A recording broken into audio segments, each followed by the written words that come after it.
Okay.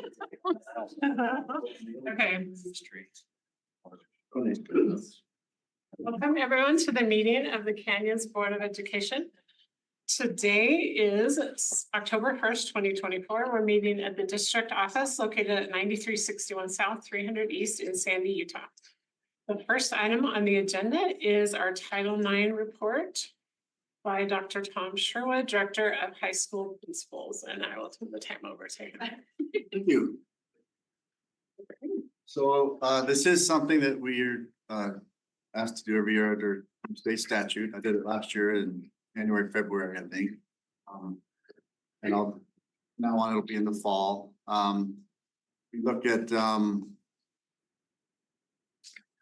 in reporting on Title IX, we try to look at the three prongs of Title IX, just as a reminder that the main prongs for Title IX are equality in facilities funding and participation numbers that mirror school enrollment, expansion, increasing opportunities for girls in high school athletics, and the third is seeking input from female students in determining what sports or activities may be offered moving forward as part of those efforts at expansion. So, am I okay just to sit here? No, stand up. I'm fine with that. We expecting to. Yeah. So this is last year's proportionality. So Alta has a 6% difference in participation, more boys than girls. Brighton is 5%, Corner is 7%, Hillcrest is 7%, and Jordan is 2%. I put how that's changed from last year. We're up a little bit in all of the schools except for Brighton has actually closed the gap 1%. The biggest reason for that is boys volleyball. In 23, boys volleyball wasn't a sanctioned sport. In 24, it was. So it added several male participants to the mix, but we're still well within reasonable range for proportionality. The state statute says that if you have a differential greater than 10%, you have to put a plan in place. So we're well within the acceptable range. And I'll clarify something else from state statute that I didn't discuss last year. In terms of facilities, all of the items that I reported on last year as concerns from the schools have either been addressed or are being addressed through construction, which speaks great of everybody here. You guys have allocated funds to fix some of the things that some of the schools are lacking, like the softball facilities at Jordan, the soccer facilities at Corner Canyon. Really that were concerns at Alta. Everything that I had on my slide deck from last year that was a facility concern from our last facilities survey has either been addressed or is in the process of being addressed. So that was great.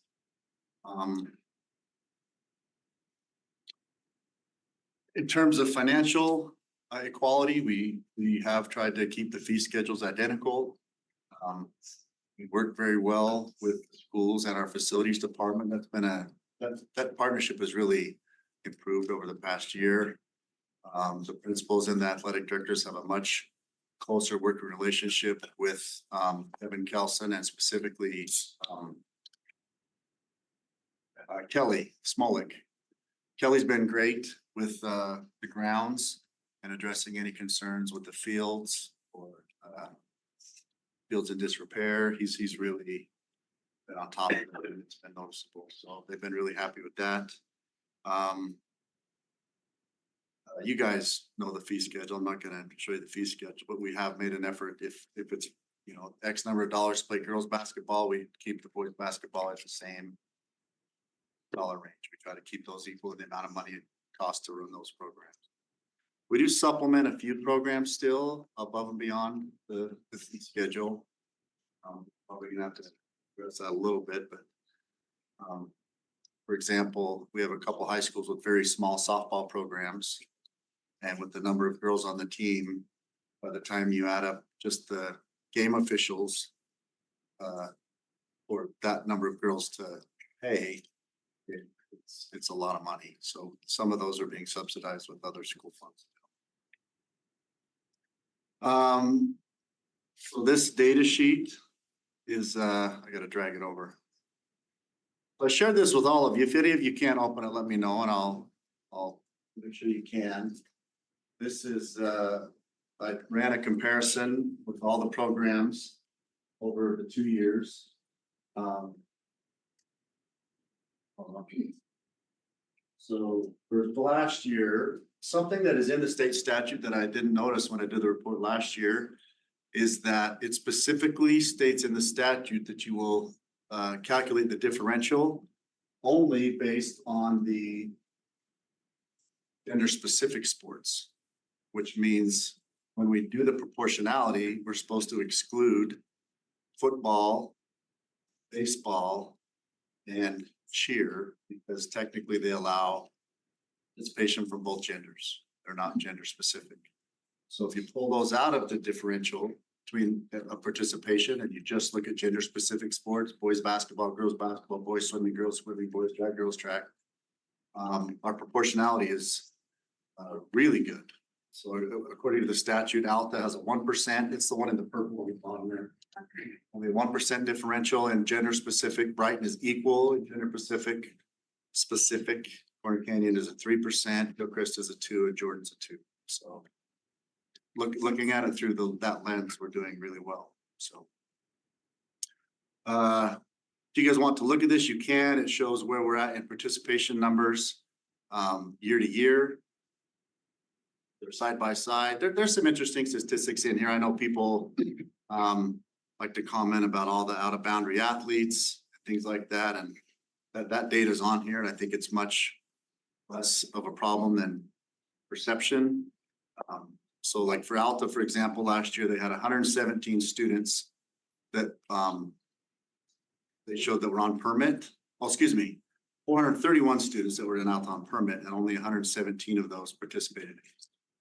So those are just some interesting numbers that are in the report as well. And you can look at those for each of the schools.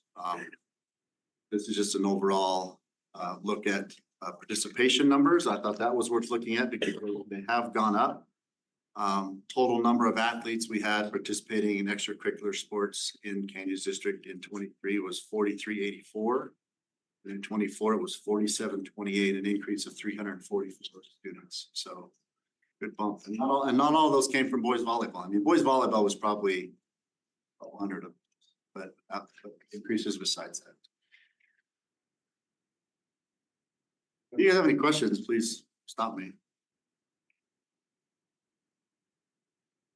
Facilities report, I didn't do one this year. We'll do another one probably next year, but facilities, the problem they tell me I don't need to do a survey. So so we're still working on some of these things with partnering with our middle schools as part of the Title IX settlement. Still working on getting we do have an AP at each school that is the Title IX liaison that will coordinate efforts between the high schools and the middle schools to promote athletics at the middle schools, specifically female athletics. And we're still working on getting that into place this school year. We're going to do a poster program, going to work with communications, and the athletic directors will make a bigger presence at the middle schools.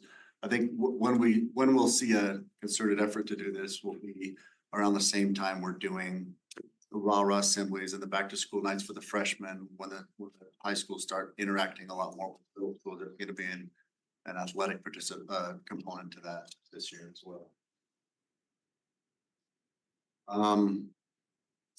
Elementary, really we're only trying to the poster program at the elementary, just encouraging them to stay active in sports. We'll still work with communications on getting that into place. This is the year that we will administer the interest survey to our female students. Again, we plan on surveying, I think we decided to do 8th, 9th, 10th, and 11th graders. So that's our plan, so every 4 years, so they all get to answer at least once. And we can use the survey that was developed by Qualtrics when we did this 4 years ago. We still have that data. We'll see how the data compares and look at where we find opportunities to continue to expand opportunities for females. I think the last survey, the 2 top ones for females that we don't currently offer were archery and bowling, if I remember right. So And archery is getting some momentum. We have a couple of middle schools doing archery this year. I never thought we would do that. So Jeff Christensen and I will administer the interest survey hopefully before holidays, I think probably this fall sometime. This is just kind of look at where we're at on completing some of the indicators that we discussed for the settlement. I sent you all an example of the district webpage that I've been working on with Janelle and Justin, and I think they've done a great job of making the district webpage, a lot of good athletic resources. We're also working with Janelle to make a template for the schools that they can all use. That's a much more user-friendly version than we currently do. All the high schools right now have a contract with VNN. They host a webpage for us for free. And you can tell it's a free page. So it's hard to navigate. It doesn't have a lot of information that people would like regarding the different things going on in athletics. So we're Janelle's working with, we were making custom ones for each of the high schools. There's a sample for Alta that all of you can see, but we should have all these hopefully in the next month or two. We should have them all ready to go. So I'm a district liaison now for emerging sports. We will administer the interest survey this year. We're going to work on expanding the communication to the middle schools and elementaries. The school-based athletic pages is in progress. And the rest of it is just really promotional stuff that we'll put on throughout this school year. When I was writing this, I wrote some things down. Let's see what I wrote. 224 overall participation in high school athletics at the 5 high schools showed an increase of 344 students. Proportionality was slightly impacted by the addition of boys volleyball, but not significantly. We're still doing great. Oh, I forgot to mention, so I met a little group of people who share my position in different districts around the state. We meet about every month. We talk about issues and we share resources, and that's been a great resource to everybody. We actually hear every 6 weeks or so, and all of us shared our Title IX reports with each other. And in comparison to all the other districts that I've seen, we're doing very well. Facilities and with proportionality participation, there were schools that were in much worse shape than we were. So,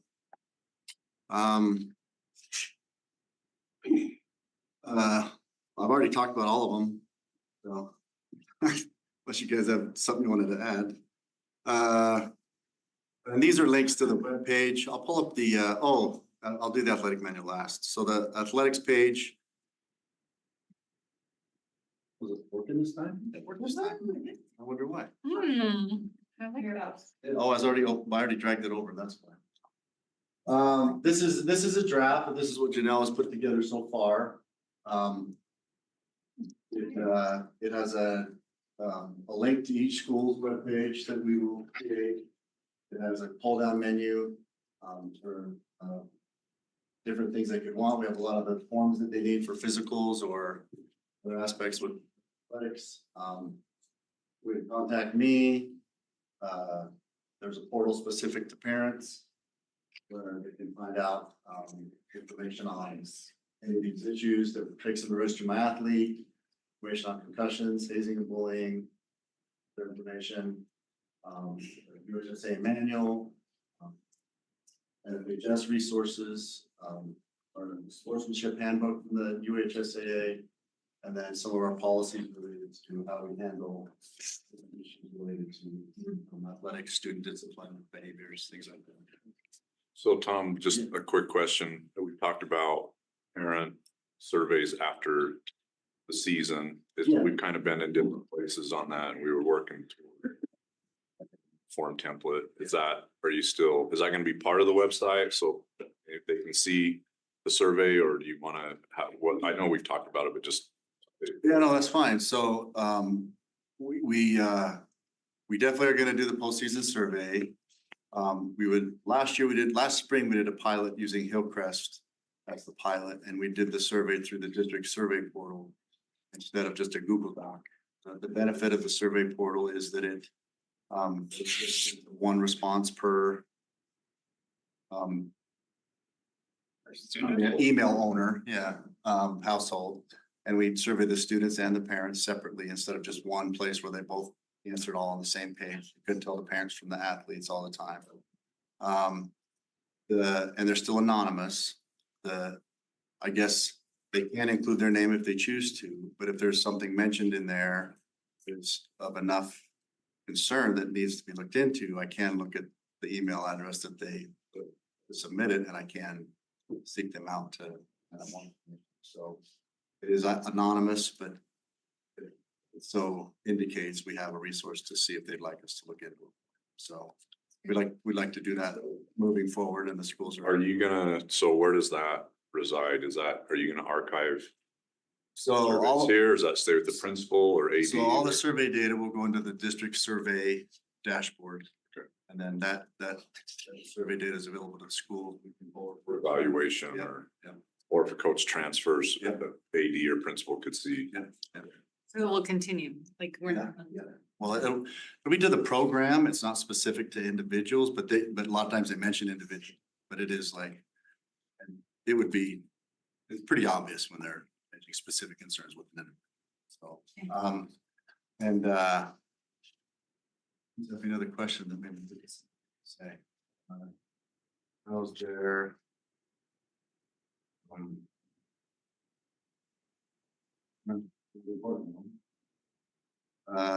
Every year we get the surveys.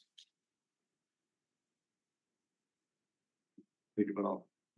Yeah, if you think of it, Mr. Teeny, do you have? Well, I was gonna say, when it's finished, I just have some questions. And then, look at a sample webpage. Alton is the one that's the most done for the high schools. Really similar look. This is a kind of a snapshot of the Alta High School homepage. This would be what it looked like if the athletics pull down menu. Similar with the information they can find here. Really similar to what we have on the district page. People to contact Alta. Some things that we're trying to put on here that are pretty high demand that we don't currently find good information on the high school web pages is contact information for head coaches, information on camps, an accurate calendar levels of high school athletics. A lot of times, the sophomore baseball game doesn't make it onto the school calendar, so we're syncing it with the arbiter. That takes care of about 90% of the high school calendar because that's how they assign officials. Any event that they assign official to, it knows the two teams playing and the location. That'll help a lot. We just have to go back in and add like tennis and sports that don't have officials. So,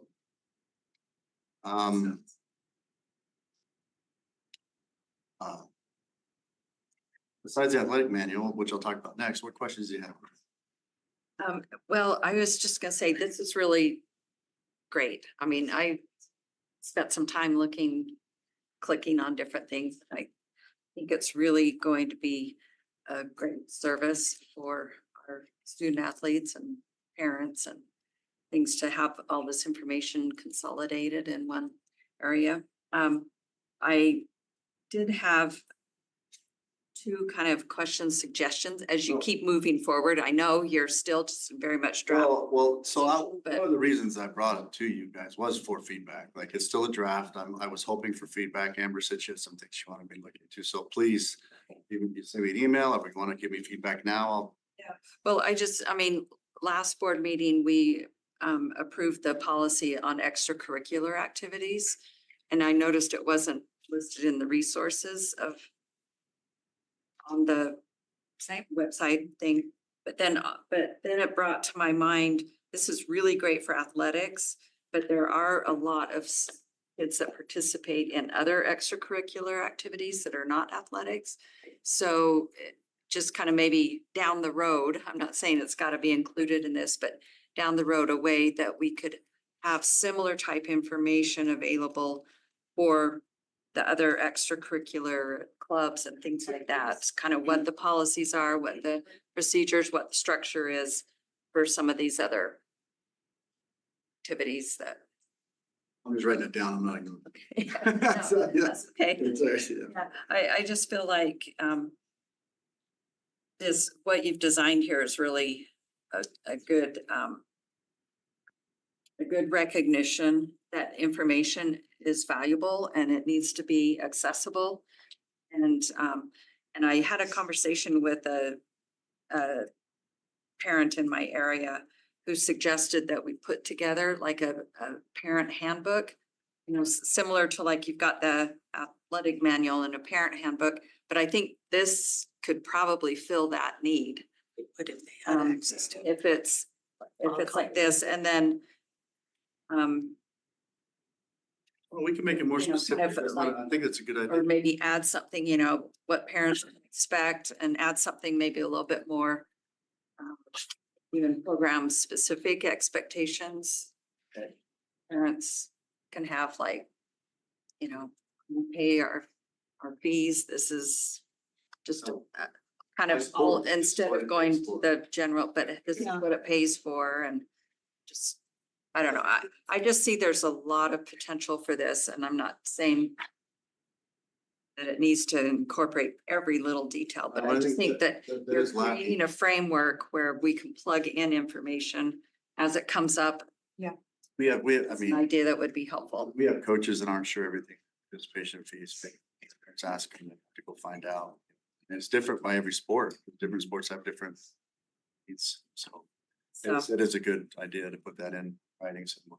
but I think this is a really great. And it is a, you know, a very plastic document we can add to, take away from, you know, something we can do whatever we want with, so. Yeah, I think it's great. And then linking to the different policies. And I know in policy committee, we've had a conversation, but we haven't really followed through with it, that some of those policies that are pages and pages long, very complex, that we ought to kind of create highlights or a summary of the policy, because just sending a parent to that 25-page policy or whatever might not be as informative as It's like a summary paragraph. a summary paragraph.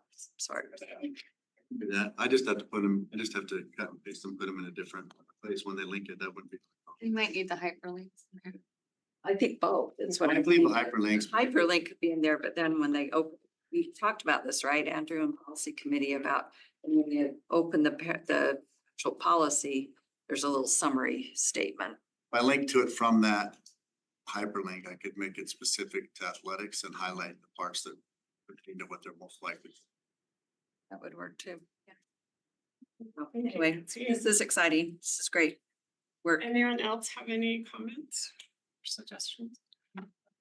If there's anything that you'd like to see in there that's not in there, email me. Well, just on that website, I mean, the one thing I see that's missing, and it is in the handbook, is just the transfer rule. We talked about that. I think that should be a button, even though we don't want to encourage everyone to transfer. Oh, but you're. But they need to right. know what the rule is. They do. It should be very prominent because we have a lot of families who have no idea, and they move schools for, you know, reasonable reasons, and they find out their kids can't play varsity sports, so they need to have easy access to that. So that's the one. suggestion. I think that. That's great. Okay, so let's go on to the next item, which is item B, athletic manual and athletic webpage. So you kind of did the webpage, but we still have the manual. You guys are kind of talking about the manual a little bit. So Yes, yeah. Yeah. we'll just seamlessly blend into that, so. That's the same, any feedback you have, if there's something in there, like I missed the topic, I haven't covered something you feel like I need to elaborate on more. Mrs. Oaks. So my questions were kind of similar to Nancy. So I think that, yeah, the extracurricular policy needs to be incorporated into the manual.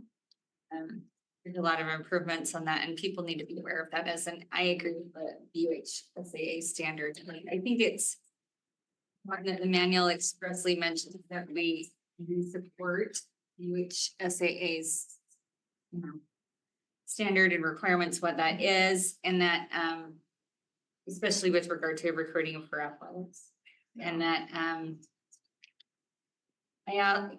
if this functions, you know, eventually as a parent manual, I think that's great. I do think athletes need to have, like, when their parents come to the parent meeting or whatever, they sure probably walk out, like, if this is what they're walking out with, is that kind of the idea?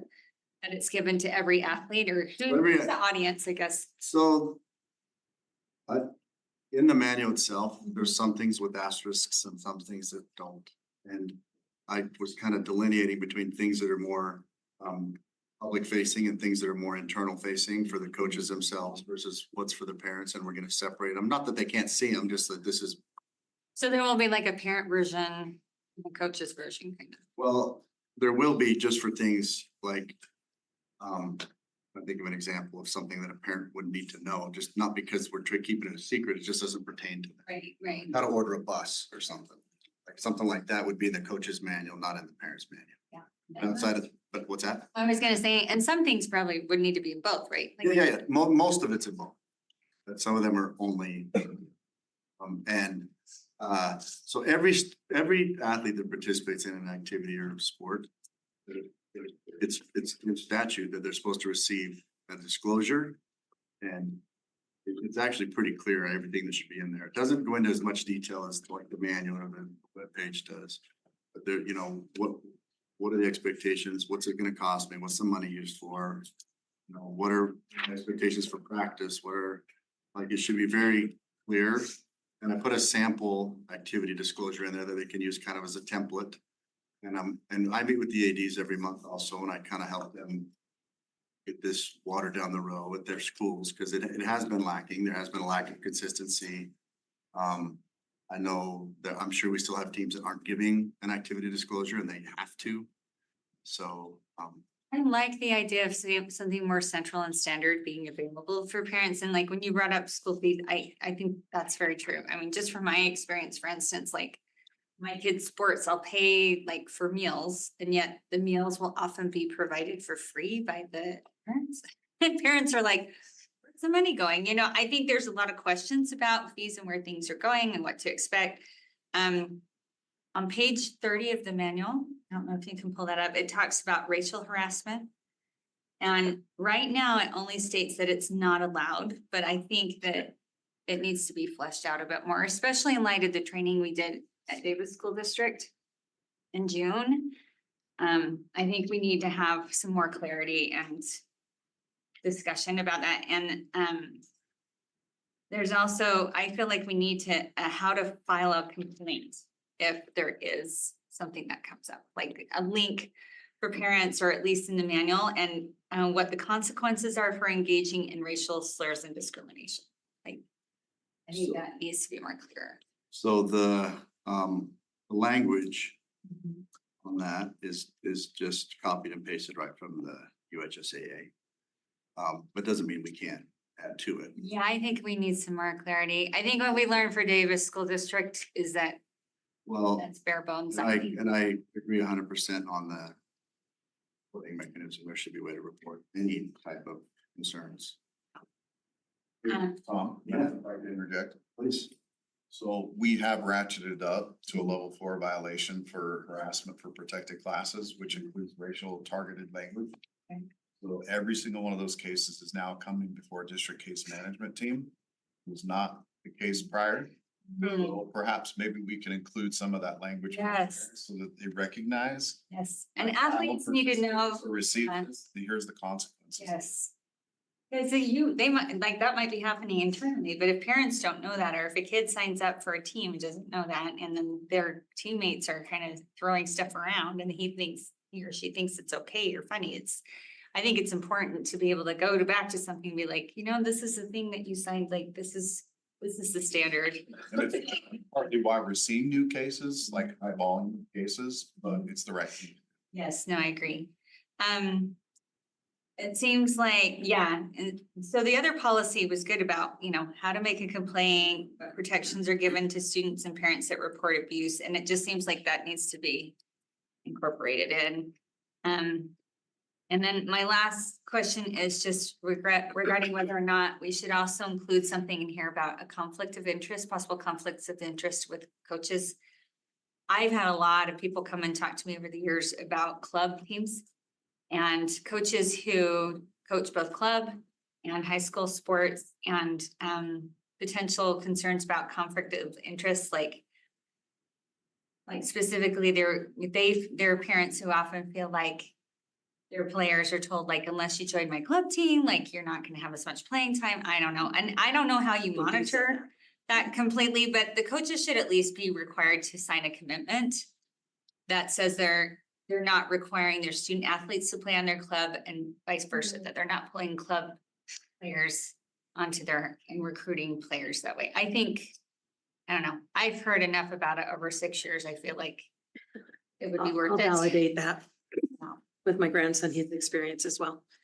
He couldn't make it on the team unless he played in club before. Which eliminates all, like Errol, it kills the whole equity thing. There is no. That discussion, but anyway. But I want to tell you, thank you for doing this. I mean, Yeah, it's a lot. It's a heavy lift in there. I know, like, here we're giving you like Oh, no, peanut gallery suggestions, but you've like put together a lot of really important content. it was a whole intent. All of it's very welcomed, so, no, appreciate it.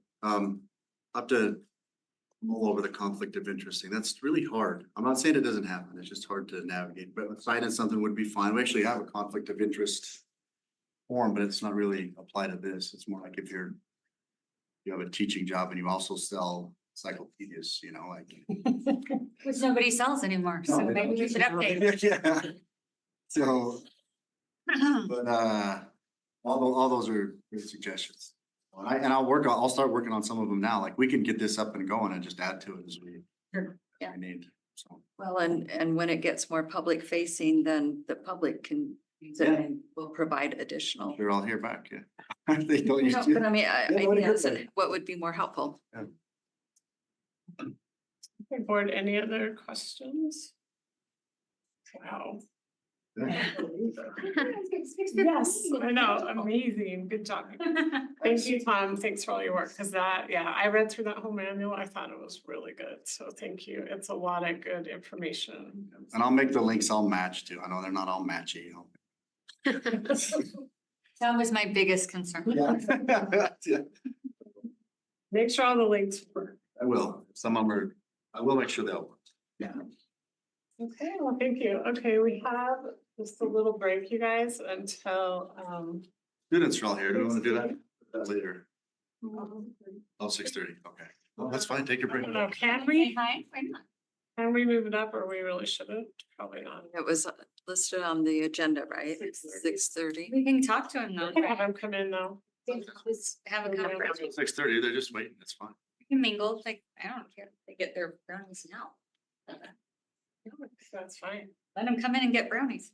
Yeah, will you tell them there's brownies in the back? Bring it around this way and have them get a brownie. That's a good idea, yeah. Then I could- Thank you, thank you. Donna.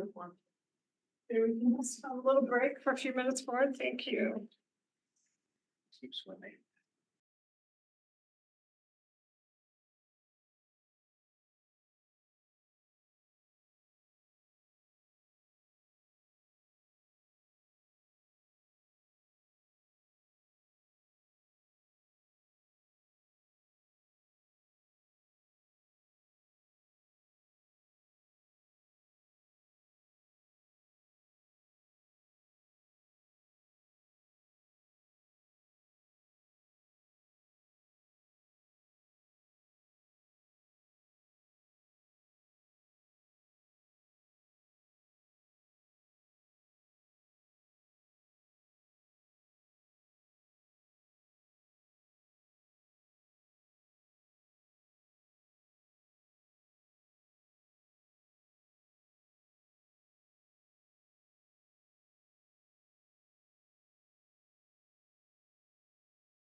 that should.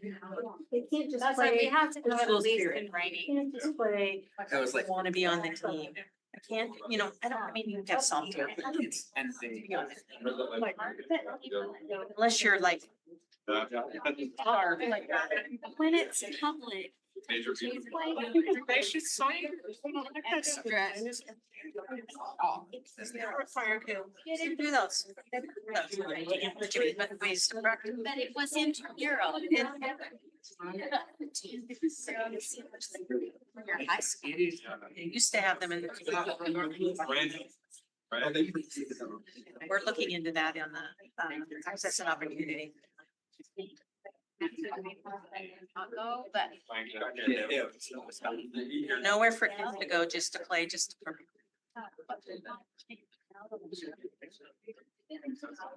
That's stupid. I mean, it's supposed to be unfair. They can't do it, I know. With my high school. I love this. Felt like over. Remember that?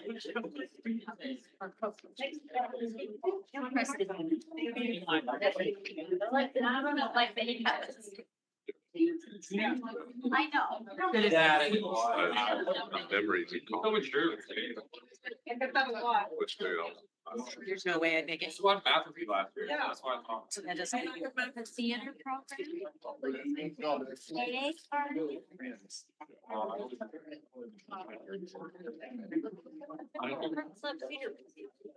You're kind of are, like the Kind of are. maybe, but like, With it's kids. not the same, not with kids, it's like. It's like. I heard it that one year, but like, it's. One reason I actually like.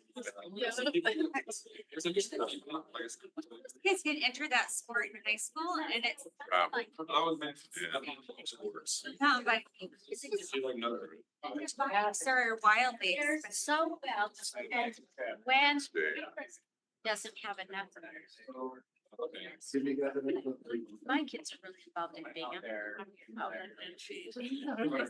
It's players, so every race. Yeah, but we're not the same breed. Oh, yeah. Did you say something? I mean, and it's all volunteer, everybody that, it's all volunteer stuff. It's. Yeah, I whatever. know, I feel like. Am I? Yeah, so- Well, and you actually do perform much better if you have a better plan. This is like I was saying, cross country. Breaking all sorts of rules. Pairs of shoes if you're entry.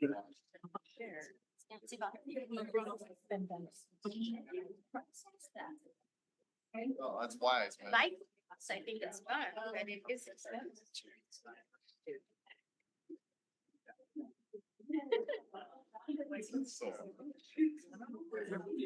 So out of curiosity, that tour conservation center on Friday, you're taking. I better go tell Tom. Is that open? Can You're welcome. So what is the time? You didn't list the time on your. 1 o'clock? Okay. What's the time?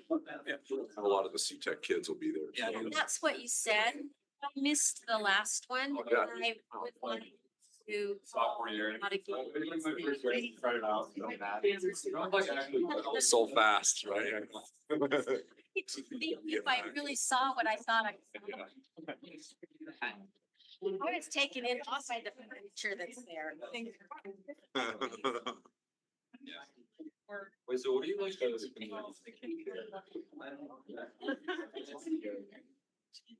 Oh, you don't have a specific committee? No. Like our.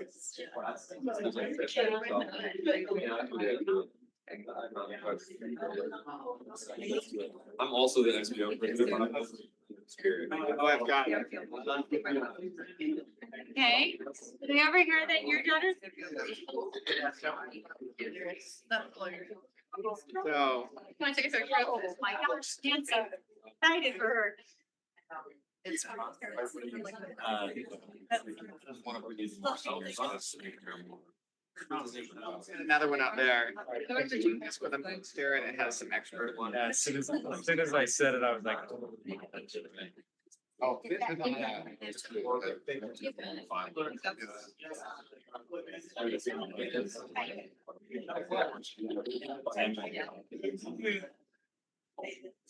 Thought about it. Yeah, recorded it, so it has in the red.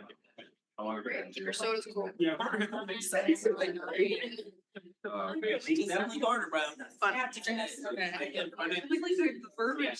He likes Yetis. I said too much. I'm like, that's not possible. Teasing is. Like a shelf in my. Say how much too. We're kind of collecting. Like they do for certification. Yeah. Who wants to? What they do? Buy them then. That's hard. I can look at us. Worship at the altar of the family. I worship at the altar of the Yeti. Change substance. Yeah. That's right. Yeah. Also known as. No, I I heard that right inside usually bad. don't mind if I grab a quick photo of you. So everyone just smile. I think so. We'll probably get more too, but just. You need to start. What does it do? We're gonna start. How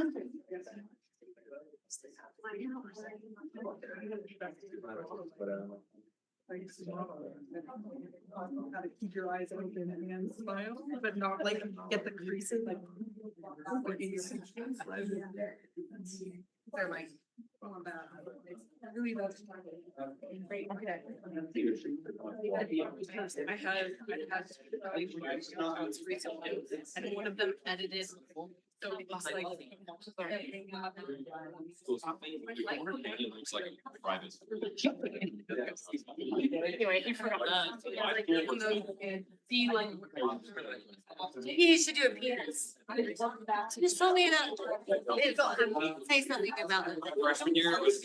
That's like, that was my. It's good for public to know. So they might be. I was supposed to. It's like, We talk about the parents come together and be like, we should make a new one. your hair is too short. Something like that. Your shoes. Yeah, we like your shoes. Super cute. Then like did. Then like. Yeah. Silent. You know what, America's. Thinking of not doing So, but it. you don't do it. I can relate to that. He's here. Second place. Wait, are you? But they were like, here. Oh, I got first place in the cartoons. Got second place in both the runway and choreography. Lit and late. My and then I delivered both my last two babies. So I work silent. We typically. Apparently he's well known for. Pick like the first. AJ, so good. He was my first. Yeah, Michaela, you should send that to her. How far along is she? 30. It's like the guy that. She's made it 30. They're gonna be. Awesome. Pass it down to. You guys okay? That far, and her babies were. Always a junior. Like, not like they were so much. Then you can snap. It's clear, but I didn't. Awesome. So, Flexible. I go. Yeah, yeah. Before we have the students introduce themselves, I remember the thing I was gonna mention, but I forgot to mention. So something we're working on is an annual coaches evaluation. We do teacher evaluations and we do secretary evaluations, custodians, but we've never actually had a standardized coaches evaluation where we evaluate them on standards. So I'm working with Sally Williams, the instructional supports person over physical education. We're coming up with coaching standards and we're gonna develop hopefully an evaluation based on those standards, and that'll all come to you guys once we get it developed. So I think that's a step in the right direction, and then we'll use the surveys as an additional data along with the evaluation on how they're doing with the rest of the standards. So it's much more. How soon do you think that's going to be available? School year? Yeah, oh yeah, definitely this school year. Yeah, thank you. That's awesome. Sooner than later. I'd like to get it done next couple months. Perfect. I'll go ahead and let these guys start. I told Belia that we'd start with him. I told him all give us their names, their school they're here to represent, and something that they like to do in their spare time. My name is Belia Shimwa. I go to Diamond Ridge High School and I like to listen to rap and R&B on my free time. My name is Tori Farnsworth. I go to Diamond Ridge High and I was a part of their drum line. I'm McKenna Smith. I go to Brighton High School and I'm currently going to cosmetology school. My name is AJ Stanfield. I'm a junior at Brighton High School and I raise chickens. My name is Ava Johnson. I go to Corner Canyon and I'm on that team. My name is John Roberts. I'm the SBO president of Brighton High School, and I like to play tennis and pickleball. Made some friends in here. I'm Tyler Olson. I go to Brighton High School and I'm the head drum major of the marching band. My name's Tyson Operman. I go to Jordan High School and I'm the SBO president and I like to play volleyball. My name is Brian Curtis. I go to Alta and I'm in SBO and I love to play tennis. I'm Ty Dutcher. I'm from Alta and I like to play soccer. I'm Avi Mishra. I'm from Hillcrest. I also like to play soccer. I'm Jocelyn Martinez from Hillcrest and I like to play softball. I'm Ava Thompson from Hillcrest and I'm on the school zone. I'm Alteza Sayakami. I'm from Entrada and I like to write poetry and stories.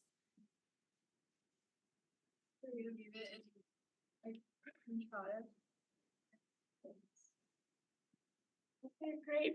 Welcome, Student Advisory Council, and I am Amber Schill. I'm the board president of the district.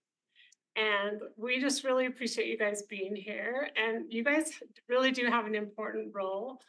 I wanted to give you an example from last year of what the Student Advisory Council advised us on, and we did change something.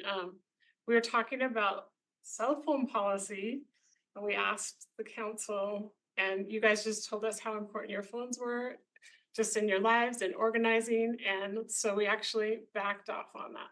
So instead of doing a district-wide policy, we decided to stick with our school-by-school policy. So you guys did influence something. That's just one example, but every meeting we'll talk to you guys and try to get your input on different issues that we're talking about. So I'm gonna let the board just go around and introduce themselves and you can say whatever you want. So we'll start with Mrs. Tingy. Hi, I'm Nancy Tingy, a member of the Board of Education, and I represent an area where students attend Brighton, Alta, and Jordan. So I cover that kind of east central part of the district. And I'm just really excited to have a chance to meet with you guys and thank you for being willing to be part of this advisory council. It's an important thing. 12 years ago, when I was brand new on the board, a student came to the Board of Education with this idea of having a student advisory council. And so we worked through it and we created it, and it's been in place, I think, since 2013 or 2014. So 10 or so years now. And it's been a really good experience for me as a board member to hear from students and learn from you. And I know in our meetings, we have members from the administration there and they learn and they'll take things back to their meetings and to help make your experience in school for fun. Thank you. Look forward to a great year. Mrs. Pedersen. I'm Karen Pedersen and I represent the center part of the district. And the high schools that I'm mostly involved with is Alta, Jordan, and Hillcrest. Because I have schools that feed into all three of you. And being a member of the board, one of our best assignments is our opportunity. It's not even an assignment, it's more like we fight for who gets a turn to come and be with you. Because you're the people that we really are here for. We represent students and we want what's the best for students. And who knows more about what a student needs than yourselves. And we're hoping that you can be a vocal part of our discussion on a lot of the different policies that we affect. And one of the things I think is a nice side part is that each school sees things a little differently and that you often learn ideas of how you're handling a certain issue in your building versus how another school's doing. And I think it really helps to broaden your perspective. And you get to make friends that you normally wouldn't probably hang out with, especially when it's sports related, but but we're just so proud of you being willing to spend some time helping us do our best in making policies for you. So I am Amanda Oakes. I represent an area of the district that covers both Alta and Corner Canyon cones. And I have 2 kids at Corner Canyon. I love high school students. I didn't realize how much I was going to enjoy teenagers until my kids got older. But I agree with what has been said. Every time I come to Student Advisory Council, I learn so much from you. You help me be a better board member. You help me be a better parent, actually. Like, I feel like, and also a better parent for the school, because sometimes you help me understand how things are functioning in a way that I might not have been aware. So please speak up. If you have questions, I really do want to hear what you have to say. You'd be surprised how much your voice is amplified in meetings and discussions that we have later. So I know it's kind of a pain to miss class in the middle of the week and you're like, oh, do I really go and do this? But you are representing your fellow students your age and the ones that you attend school with better than you realize. So, and you know, I would encourage you throughout the week or throughout the month in between our times that we get together, if something comes up where a student asks a question of you because they know you're on the council or you have an idea or a thought or question, keep a little note on your phone and then bring it because we want to hear, you know, the things that come up for you lifetime. We really do want to improve upon your experience from year to year and make it better for all of the students that are coming behind you. So thank you for coming. We're excited to have you here. Hey, Mr. Edel. I'm Andrew Edel. I represent kind of like the west center part of the district. So the majority of my area has Jordan, and then I also have a little bit of Alta and then some of Hillcrest as well. So I have people who attend all 3 of those. And then of course we have our all district schools that I'll represent. I'm excited that you guys have stepped up to this, and I'm sure most of you are kind of like, what did I get into? All we're doing is kind of sitting here and they're talking at us. But what I would encourage is for you to not be silent. I think it's a pretty natural tendency for most people to kind of sit back, let others speak, wait for things to happen, or maybe like my opinion doesn't really matter. Or maybe even, well, the other person said it, so maybe I won't say it again. But you're all here for a reason, and that's so that we can hear from you. So even if someone else already said something, feel free to even just say, yeah, I completely agree with what they say.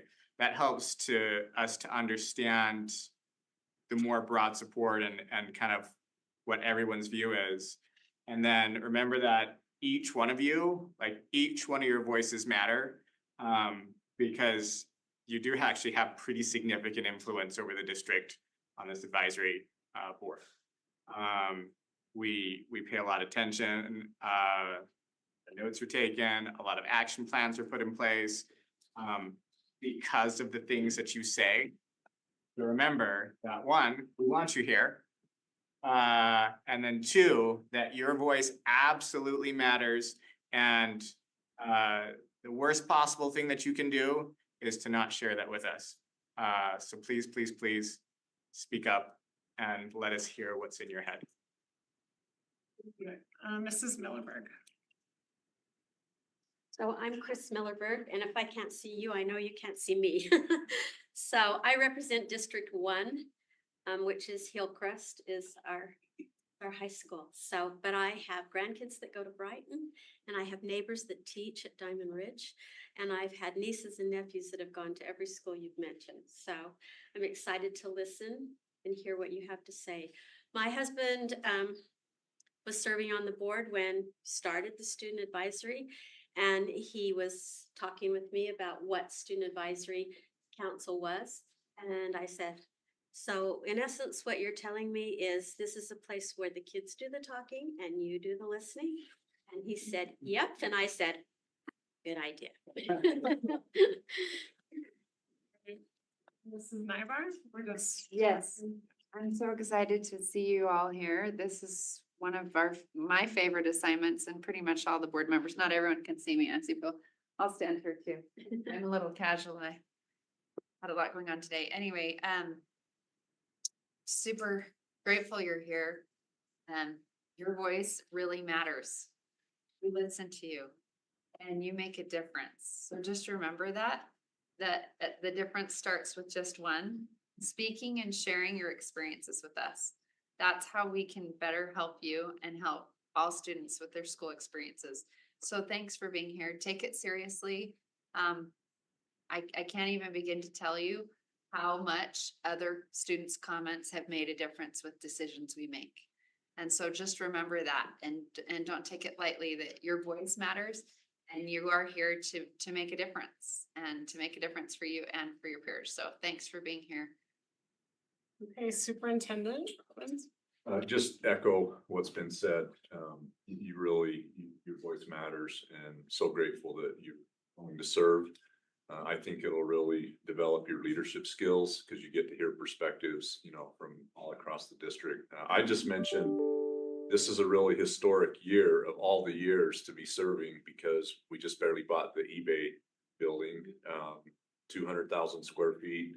C-Tech's going to be moving over there. And so this whole concept that's so exciting to really merge industry with your experience as a student to, hopefully better prepare you for the next phase in your life, whatever that's going to be. I am just so stoked to see this finally unfold, and I can't wait for us and our team to hear your perspective on that. Hopefully we get an opportunity to actually take you out to the site and you can see it. But I mean, it's really, to me, it will encapsulate the future of education in the district and where we want to go. So I think it's so exciting that you get part of all that. So just looking forward to hearing your thoughts. So thank you for being here. And I did not say what area I represent. I represent pretty much all of Brighton High School and Conwood Heights. So, but of course, we all love to go to events at all your schools, and we do get invited to lots of events. So, I do want to tell you guys that this, us getting to meet with you, is very popular. It's the only committee where we don't have assigned board members, and the reason why is because we all want to do it.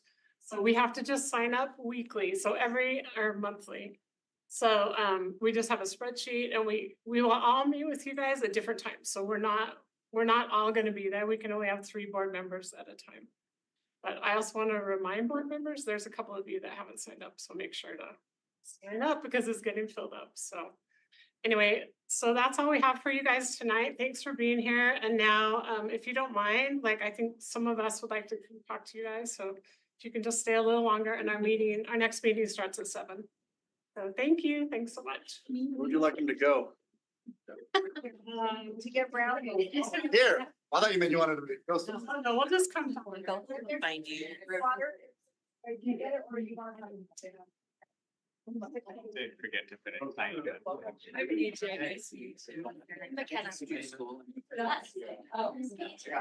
thought about it today and I was like, I'm gonna get in there and sign up for this. Because we all do. I raced to Emily.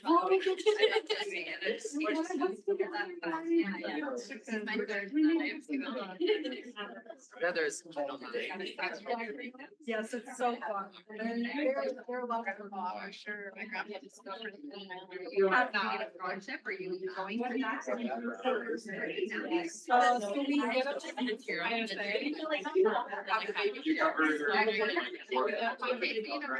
Yes.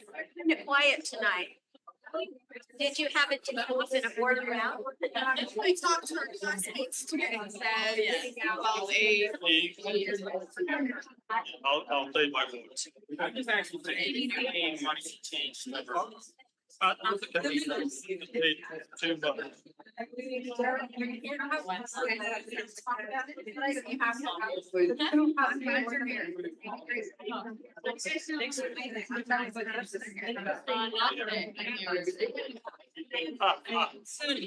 That's just a question.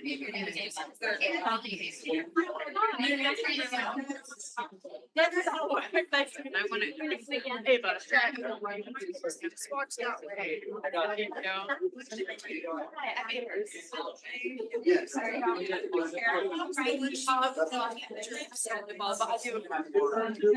Well, and so it was kind of help out for everybody. Okay, I didn't know if that was a requirement. I'm kind of new. I mean, I think that's a good idea. It's available. Looking at options right now, go to the Youth Honors College, maybe,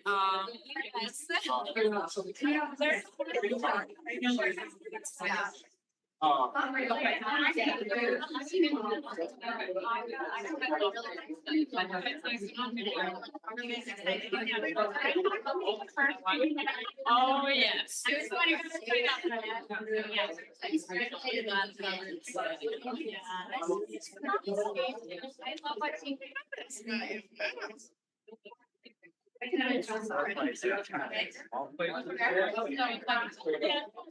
I know you said.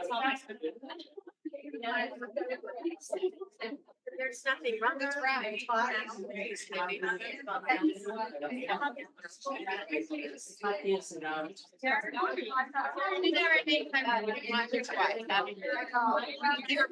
Yeah.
Welcome everyone to the business meeting of the Canyons Board of Education. Today is October 1st, 2024, and we're meeting at the district office located at 9361 South, 300 East in Sandy, Utah. The first item on the agenda is to approve the agenda for tonight. If I can have a motion for that. I'll make a motion to approve the agenda for tonight, October 1st, 2024. Okay, thank you. We have a motion. Is there a second to that motion? I'll second. Okay, thank you. We have a motion and a second to approve the agenda tonight. Is there any discussion to that motion? Okay, seeing none, I'll call for a vote. All in favor, say aye. Aye. Any opposed? Okay, that motion passes unanimously. The next item on the agenda is the Pledge of Allegiance, and that will be led by Glacier Hills Elementary Principal Julie Winfrey. And then after that, she will give us school highlights.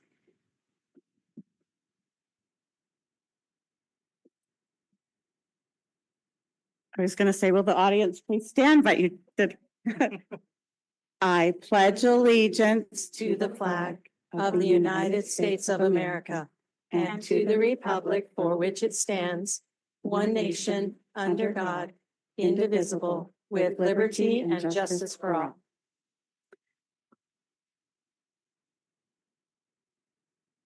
Good evening to the members of the board, colleagues, and esteemed guests.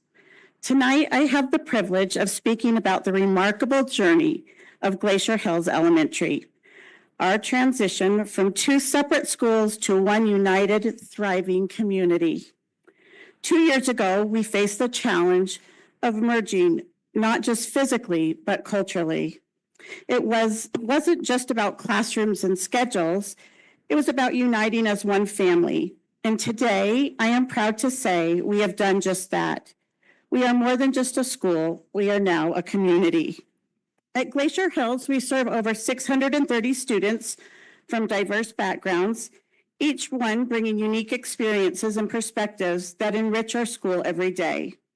We're fortunate to have a dedicated team of 90 staff members who work tirelessly to meet the needs of every student. From our 3 accommodated core units to our youth academy, we are committed to providing a learning environment that supports the success of all students. We're the Yetis, and as Yetis, we are proud of our values.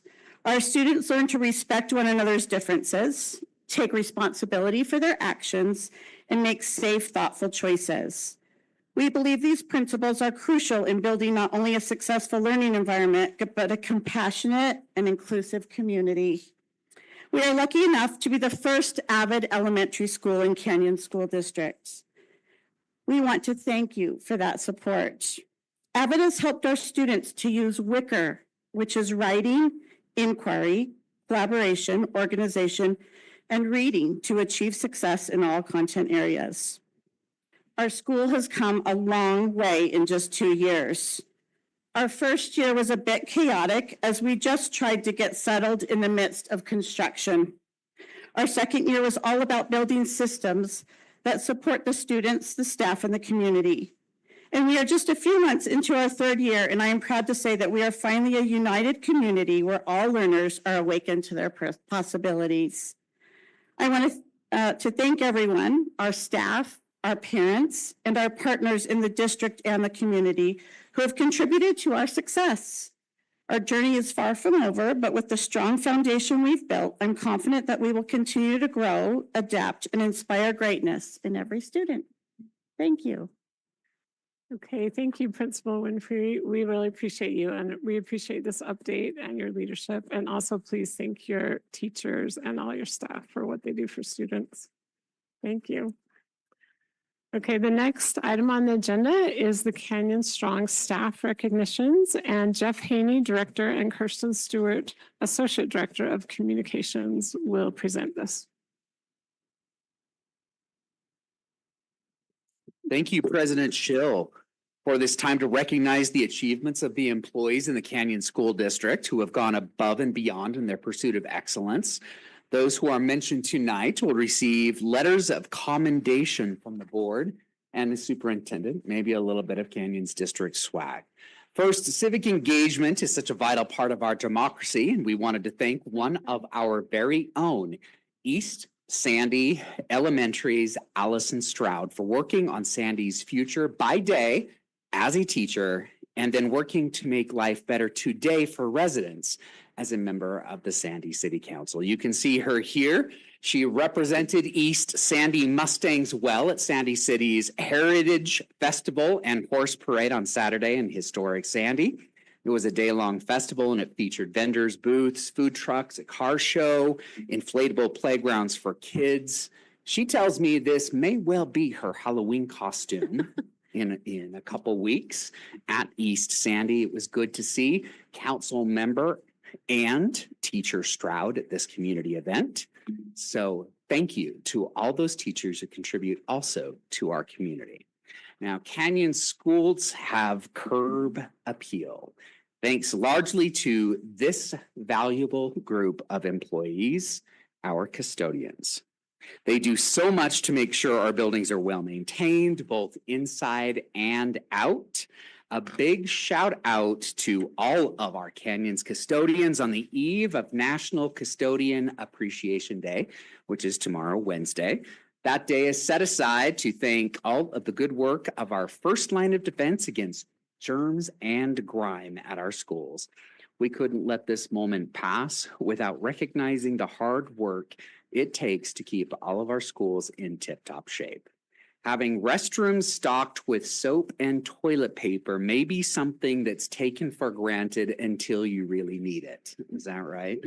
So National Custodian Day makes us stop and appreciate those little details. The next time you walk through all of our schools and you notice that the ground is free of litter, that the hallways are completely waxed and shining, remember that a custodian has been there right before you to basically keep all of our schools, like I said, in tip-top shape and full of curb appeal.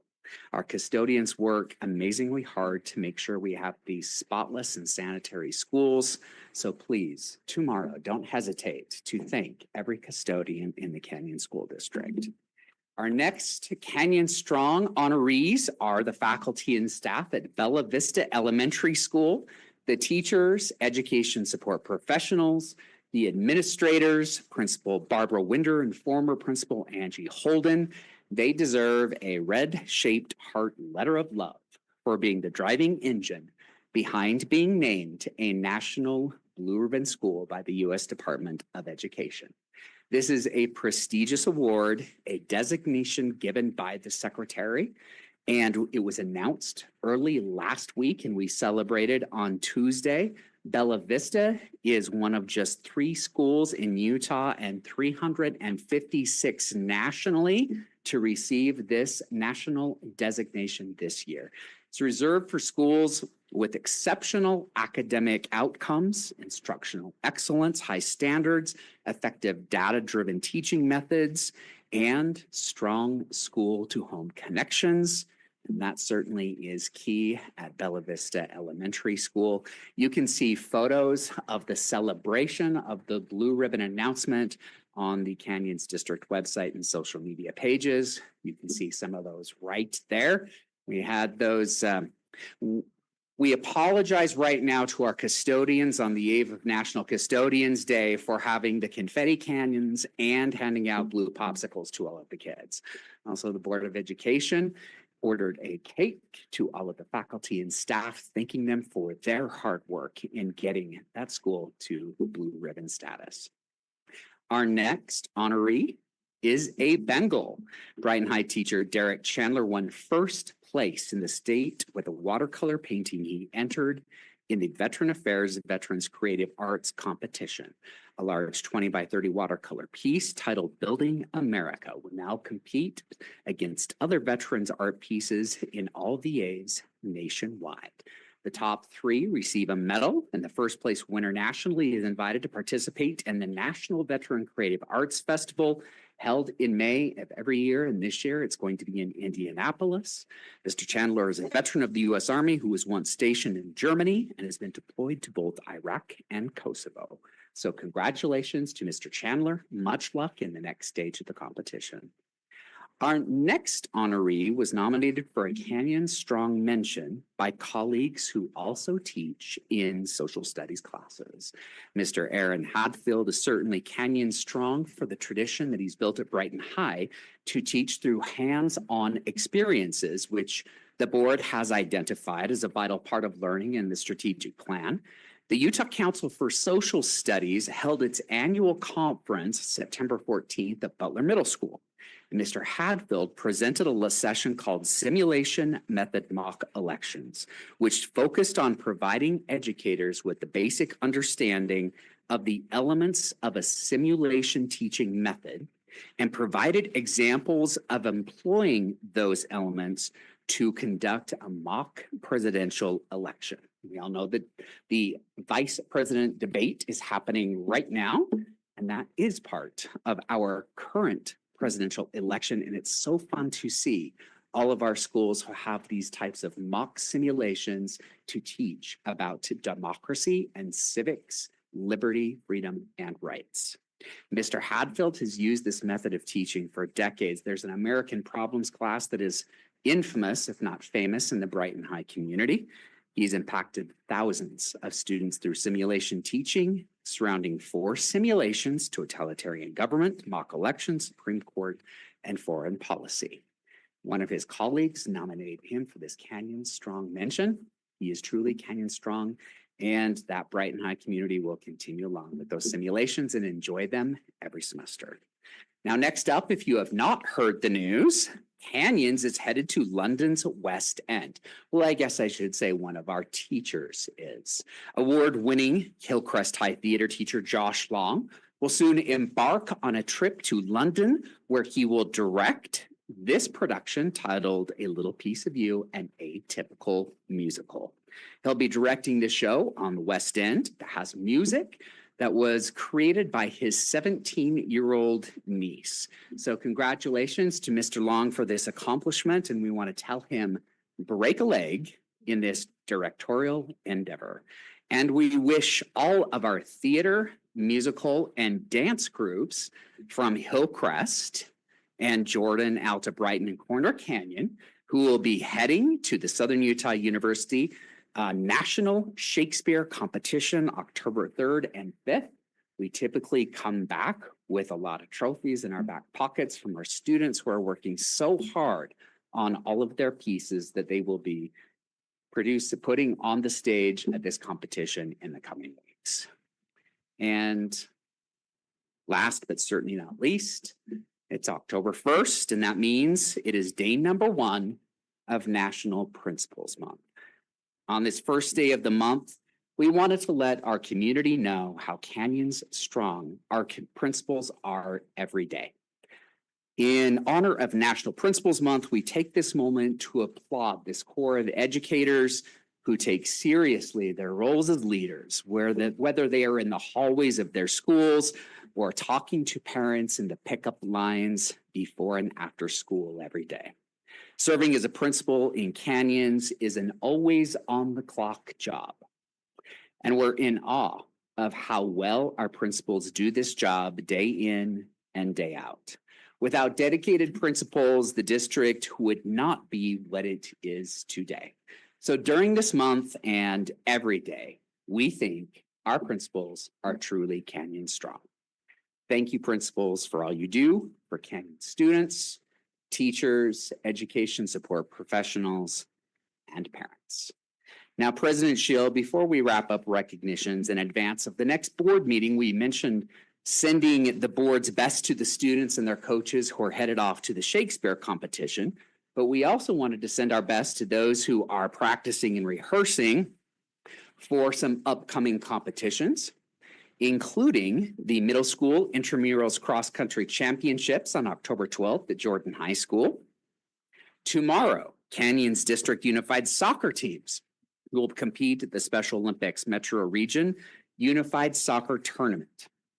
Also, the 5A Girls Tennis Championship is later this week, and the 4A and 6A Girls Tennis Championships will be run the 10th through the 12th. We have student athletes who are contenders in these competitions. And in addition, the 4A, 5A, and 6A boys golf championships start October 14th and run until the 17th. When we stand in front of you at the next board meeting, we may well have the very first state championships of the school year, and it will take quite a bit to meet or exceed last year's tally. In all, last school year, Canyon School District student athletes won more than 30 team and individual state championships and Utah High School Activities Association activities. You know what? I think we can beat that tally this year. So much luck to the students who are competing for championships in the coming week, and we will give an update the next time we see the Board of Education. Best of luck to our Canyon Strong students, coaches, and their parents. President Schill, we turn the time back to you. Thank you. Okay, thank you. We now have come to the patron comment portion of our meeting. The board often designates time in meetings to listen to the patrons of the district. Patron comment time is limited to residents and taxpayers of Canyons District, student and parents of students, and current employees of the district. Patrons may provide board members with written documents. These documents must be submitted to the board secretary at the meeting or emailed to the Office of Communications by noon of the day following the board meeting. And right over there is our secretary if you have documents. Tonight, individuals will be given 3 minutes and those representing groups will be given 5 minutes. Comments during patron comment time are part of the public record. It is the board's practice to listen and take notes during patron comments. The Board of Education does not discuss matters that are not on the meeting's agenda, nor engage in public comment on individual students to protect their privacy or employee issues. If a patron wants to comment on a district employee's character, professional competence, or mental or physical health, the board requests that those comments be submitted to the board in writing. However, if the patron determines to verbally comment on those personnel issues, the comments need to be civil and refrain from personal attacks, insults, defamatory, or slanderous comments about an individual. The Board of Education values input on all sides of issues. To maintain decorum and respect, we ask that those in attendance refrain from applause or other types of demonstrations during the patron comment time, as well as throughout the meeting. Comments must be age appropriate, considering children that may be present or viewing online. So we have 7 people that have signed up tonight. And so I will just go through the list here and please correct me when you come up here if I say your name incorrectly. Okay, the first person is Timet Wanker and Wanker. And they are representing a group. So please come forward. And then there is a buzzer that will buzz when the time is up. That's okay. Okay. Hi, I'm Timet Wanker. We found out today as a community that sorry, I've been trying to keep it together. Our custodian is leaving. He's being transferred. And I want to talk to you guys about that transfer and why I feel like it's not appropriate at this time. If we had time, I would have had votes for my SCC, who I have supports from, and my PTA. I am the PTA president at Draper Elementary. I also sit on the SCC at Draper Elementary and the SCC at Corner Canyon. I am very involved in my school. From day one to day out, I'm very, very involved, and I'm very involved in what's going on. I am here because Bono has been asked to transfer to Copper View Elementary. Our school at Draper Elementary has 680 students. We have no assistant principal. Fano fills that gap. Copperview has 400 students and 2 assistant principals, and they can't keep a custodian. Many were quit last year, and 2 have quit this year, and one has quit this year, and one wants a transfer. There is a problem with Copperview custodian services. Whatever is going on, I feel like that needs to be the concern, and not pulling Fano away from our school and community. Copperview has been given many extra resources, not only from you, but also because they're a Title I school. I believe the district should look over, again, why this idea of pulling a janitor from one school to another or a custodian from one school to another is a good idea. Fano creates a school climate that is respectful and loving. I'm going to share some examples here of that. Draper Elementary needs to, he fills that gap. Our community has rallied around Fano, and it's hard to overstate the impact he has made at our school. Fano is more than just a custodian. He is a beloved member of our school family. And at the end of the year, every student wants a picture with him. He participates wholeheartedly in PTA assemblies, and last year for me, he even delighted our students by playing the piano as Bowser as he sang Peaches with the entire school. This moment has created lasting memories for all our children. This year we had a silent auction. We had about 10 priceless items. Fano was the highest priced item on that auction 2 years in a row. All they get to do is spend the lunch with Fano. They love him that much. From Erin Longacre, she says, he plays every single happy birthday on a piano during lunch to our kids. He pops in classrooms to make sure the kids are having a great day. Things assistant principals would do that we don't have. He dresses up and dances on the roof. Dance parties on Fridays with the kids with their favorite tunes. And right now in Canyons, there's a huge push for a sense of community, especially in Draper. And with this decision, they are tearing a community apart. He is not just the face of Draper Elementary. He is the heart and soul. They should never do this in the middle of the school year. They better have counselors and special staff in the building on Monday, because every student, parent, and teacher will have experienced such loss. And they're all grieving. From Melanie Lloyd, Fano loves our kids. Lunchtime is one of their highlights of the day, and the kids, because of Fano, I remember one day being in the lunchroom when a boy accidentally threw his retainer away on his lunch tray. That little boy sat by the doors crying until Fano went out and asked what was wrong. Fano dug through every big garbage bin to find it until he found the retainer. Lauren Dunn says, I think the perfect example of Fano being Draper Elementary is that my daughter, who is in kindergarten, won't be in kindergarten until next year, has said she wants to go to Draper because of Fano. Tamara Hinckley says, Fano knows all the kids at Draper Elementary. He takes the time to get to know them. Fano is Draper Elementary. Draper Elementary is Fano. All the kids will be more sad with Fano leaving than any other teacher or staff. I do not come here for it. He's very needed. He has become a big part of the activities, encouraging the kids to do their best at things like reading during Literacy Week. This goes from Arlene Hymas, playing the piano and singing happy birthday to them in the lunchroom, doing fun dress-ups, knowing the kids' names. His fun, larger-than-life personality. Every kid knows that they have a friend in Fano, even if they don't feel like they have other friends. Friday fun lunch with music. All of these things make a difference in each children at our school. I think it's great to want to take care of the kids at Copperview, but hurting the kids at Draper Elementary is not the answer. Then you are just cheating another problem or creating another problem. Fano is not a custodian. He is an integral part of Draper Elementary. Would they move? One moment. Would they move a teacher or a principal a few months into school? No, they wouldn't, because it would negatively impact the kids. Moving Fano is the same as moving a teacher or a principal mid-year. He has that much of an impact on our kids. The kids at Draper don't deserve this. Hurting our one group of kids to benefit another group will never be the answer.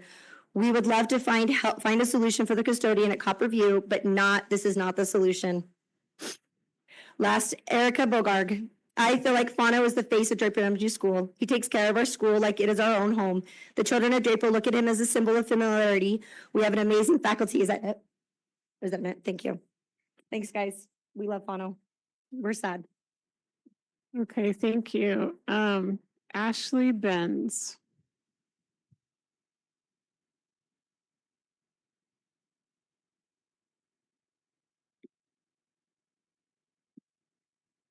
All right, I'm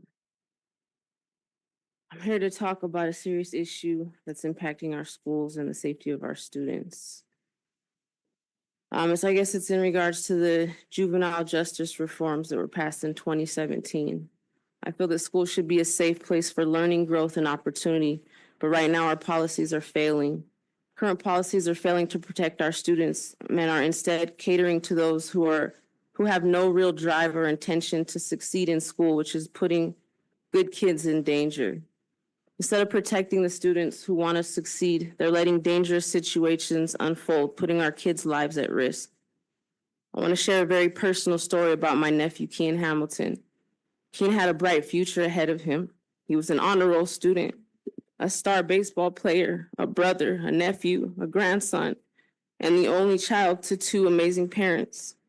Unfortunately, he faced relentless bullying for years from gang members during his time in junior high school. He was jumped multiple times, one even in front of his dad as they were leaving to get in the car after school. After many conversations with the school and parents, no solutions were ever reached. The situation became so out of hand that his parents had no choice but to pull him out of the school and homeschool him for a year. When he returned to attend Jordan High School, we hoped for a fresh start. Tragically, the same gang members who had tormented him were still allowed to attend the high school.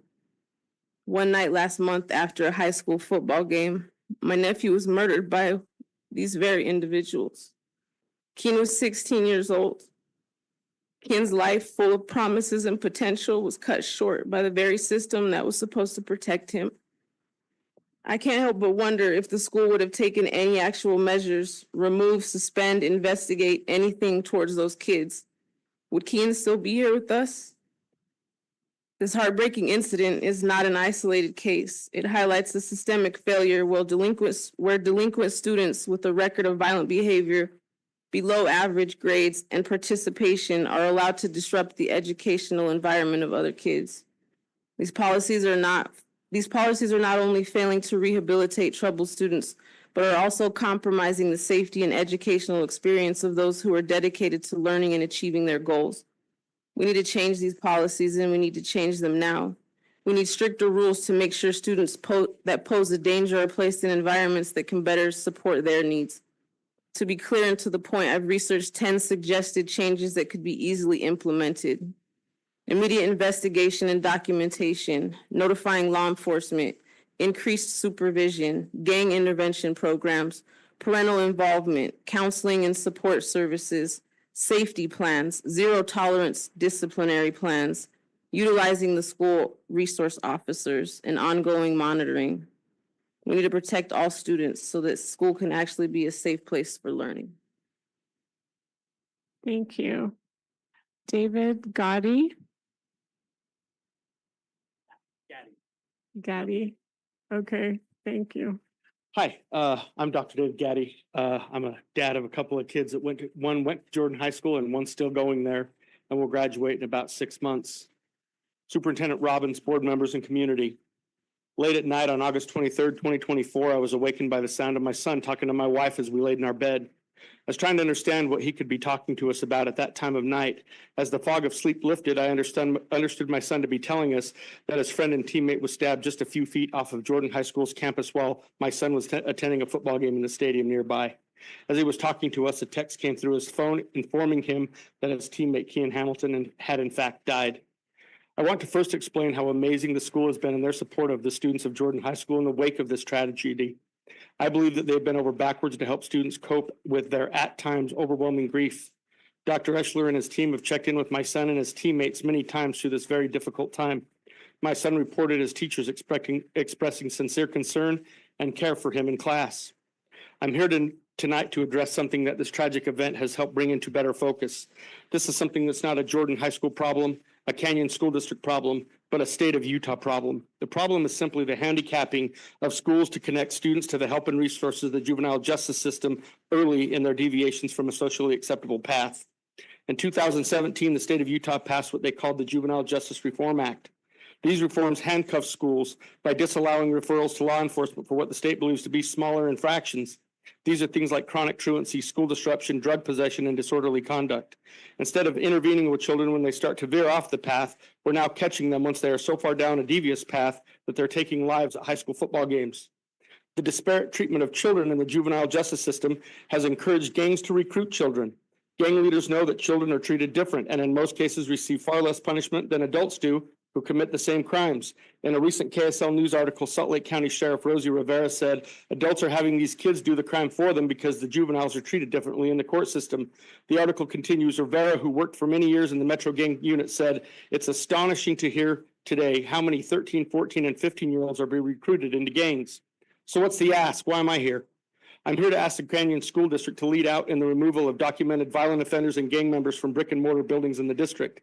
Students who the Metro Gang Task Force have identified as documented gang members and violent offenders must not be allowed to use our school buildings as their publicly funded gang clubhouse. And the Canyon School District Policy Manual 500.2-1 clearly states students are expected to be safe, civil, and respectful. It goes on to say that for issues of substantial disruption, school personnel shall refer to the substantial disruption section of that policy.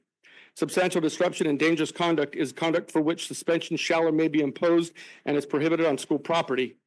Section 500.2-3 says a student shall be suspended or expelled from a public school for any serious violation that affects another student, staff, or staff member, or serious violation occurring in a school building or on school property. 1.1.4 says in an act involving force or threatened use of force, which if committed would be a felony or a Class A misdemeanor. In this section, there is a reference to policy 500 exhibit 1. In this exhibit, level 5 behavior is defined as behavior that seriously affects the safety of others in school. Behavior presents imminent threat of or serious harm to the school community. Behaviors identified as expellable offenses. Folks, we have a young man in an urn. If gang activity at this time doesn't pose a threat of serious harm to the school community, I don't know what does. I'm not advocating for the expulsion of the right of all American children to a high quality equal education, regardless of race, income, location, et cetera, as guaranteed by the U.S. Constitution. I'm in fact suggesting we exploit the one and only educational benefit that developed during COVID. During this time, all schools had to develop robust online learning platforms, as was the method of instructional delivery for all students. I'm advocating that when students are identified as documented gang members or violent offenders, or have committed violent offenses at school, they're given a Chromebook and a hotspot and are assigned a teacher who delivers instruction via stream. Policy 500 Exhibit 1 contains a section specific to gang-related activity. It suggests that level 3 or 4 intervention is appropriate. Level 4 interventions include referral to an alternative program offered by the LEA. I believe an online educational format would be covered under the alternative program definition if it were created by the district. You may say we are charged with the supervising of students during the day. I would argue, I'm verily convinced that a quick survey of the attendance of known gang members and violent offenders would show that many of these children have not attended more than a handful of classes since the first day of school. The typical response from schools due to absence is simply a phone call home with a recorded message informing guardians that their child was not in class. Due to juvenile justice reform, schools cannot do a lot more than that. With an online stream delivery, one that requires students to turn on the front camera, the online teacher can supervise them as a regular classroom teacher can. They can mark attendance accordingly, etc. This accomplishes a few things. First, it ensures the safety and sanctity of schools to meet the educational needs of students in the building. Maslow's hierarchy of needs tells us that unless a human need to feel safe is met, no other higher levels of human existence can occur. I believe there would be little argument that the presence of known gang members and violent offenders and witnessing violent offenses severely diminishes the feelings of safety of our students in our schools. Second, this would allow students who are involved with gangs to be separated from gang activity, which would open a door to taper off their involvement with such groups and activities. They can still receive instruction, interact with teachers and others online in their online classes, and perhaps put themselves in a position to rejoin their peers in a brick and mortar setting in the future. Finally, I call on the Canyon School District, all school districts in the Utah State Legislature to help craft legislation that repeals some of the deleterious effects of the Juvenile Justice Reform Act of 2017. Let's again begin to intervene in the lives of children when their problems are small. Let's not wait until another child is in an urn or a casket again to revisit this glaring issue. Thank you.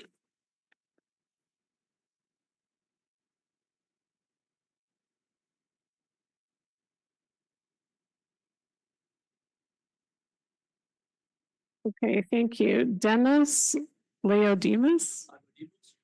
Oh, thank you. Resident of Sandy, father of two, one attending high school, the other one middle school. The reason I'm here is because I am concerned about the violence in our schools, in our community, weapons issues that we have at our schools. I believe we have weapons in our schools. Last year, just at one high school, there were 3 knife incidents. And one of them, if the police officer and the hall monitor weren't there, they wouldn't have caught the kid, and who knows how that would have gone. My son recently had to leave his high school, which he loves the faculty. We love the faculty. We love that school. To us, it's like leaving your home. And now we're at another high school, and yeah, it's a great high school, but it doesn't feel like home yet. And he left because he didn't feel safe anymore, because he was being stared down every single day by gangbangers and gang affiliated kids in our school that we've let the majority of them come from the other side because they're gang affiliated and because their parents want them out of the gang. But if You know, you're taking a gangbanger or a kid that's in a gang for 8 hours out of his daily routine. He's still going back to their gang. And I don't know. I don't feel safe for these kids. I think we've got a big problem and you guys need to look into it. We need to do random checks. I mean, I know there's a policy 500.2 or something and talks about searches, but we need to allow the police and our faculty do their job and get these troubled kids out of there before they take another life. And, you know, I was born and raised in San Fernando, California, at a time where gangs were at a peak. And I was the fat kid with the glasses, got his ass kicked and beat every single day for about 6, 7 years. And the happiest day of my life at 18 was to graduate and get the hell away from that city and from the schools and from those kids. And my kids and all these kids should be living their best 4 years of their lives in high school and have memories and friends and just have a wonderful time. And not have to worry about if their friend's going to get killed or if they're going to get jumped or killed or, you know, we're dropping kids off football games and all these cool places. And I don't know, you know, it's a lot to take in. And I never would have thought 30 years later I'd come to Utah, which I chose to move here and move my family because of the great schools and communities and the wonderful people out here, that they would be exposed to this, be exposed to the gangs. And you guys have a big problem here. It's going to get out of hand if you guys don't look into it. And you need to change the laws and you need to keep these kids at home. Like, you know, keep them there, keep them at home. That's probably the biggest punishment. Keep them home. And that's where they belong. They don't belong with these good kids. And they come over here to our side and they become little kingpins because they got no other gang in front of them except just good kids in the community. And they think they're all hard and bad. And they start stuff and they bully them and they create problems for our kids. You know, I shouldn't have to worry about my kids in school, like what's going on at lunchtime or after a football game or, you know, it should be school. And we've got great faculty and great schools here. And that's why we moved here, because we didn't have that in California. It's still not safe. So I don't know, that's it.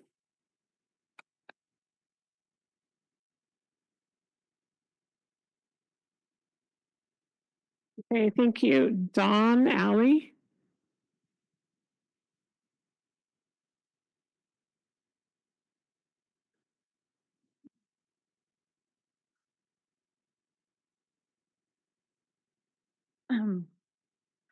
I am the mother of Kian Hamilton. And I don't have a speech. I wasn't expecting to talk. I can barely leave my house these days. I just wanted to tell the story of the last time I was able to talk with my son. He asked me, Mom, can I go to the football games? I let him go to the football games. I let him go to county fairs because they were safe and there was a lot of police presence. I did not let him ride in vehicles. There was a time where he was leaving lunch with a friend of his that drove a Jeep. And I was okay with it because I thought, you know what, he'd be safe in a Jeep. Like, it's okay, you know? He was my only son and my whole future, my whole life. That kid was my whole life. We dropped him off at the football game and we were going to pick him up 9:30 outside of his baseball field. I watched him on Life 360, the app that tracks him. I watched him leave the football game. I watched him walk towards where he practiced. I called him approximately 8:30. I said, son, what are you doing? He said, Mom, I'm with so-and-so and so-and-so. It's 2 teammates. I said, whew, I was relieved. I said, my kid's good. I get a call approximately 8:54. And he said, Mom, I have been stabbed. I love you.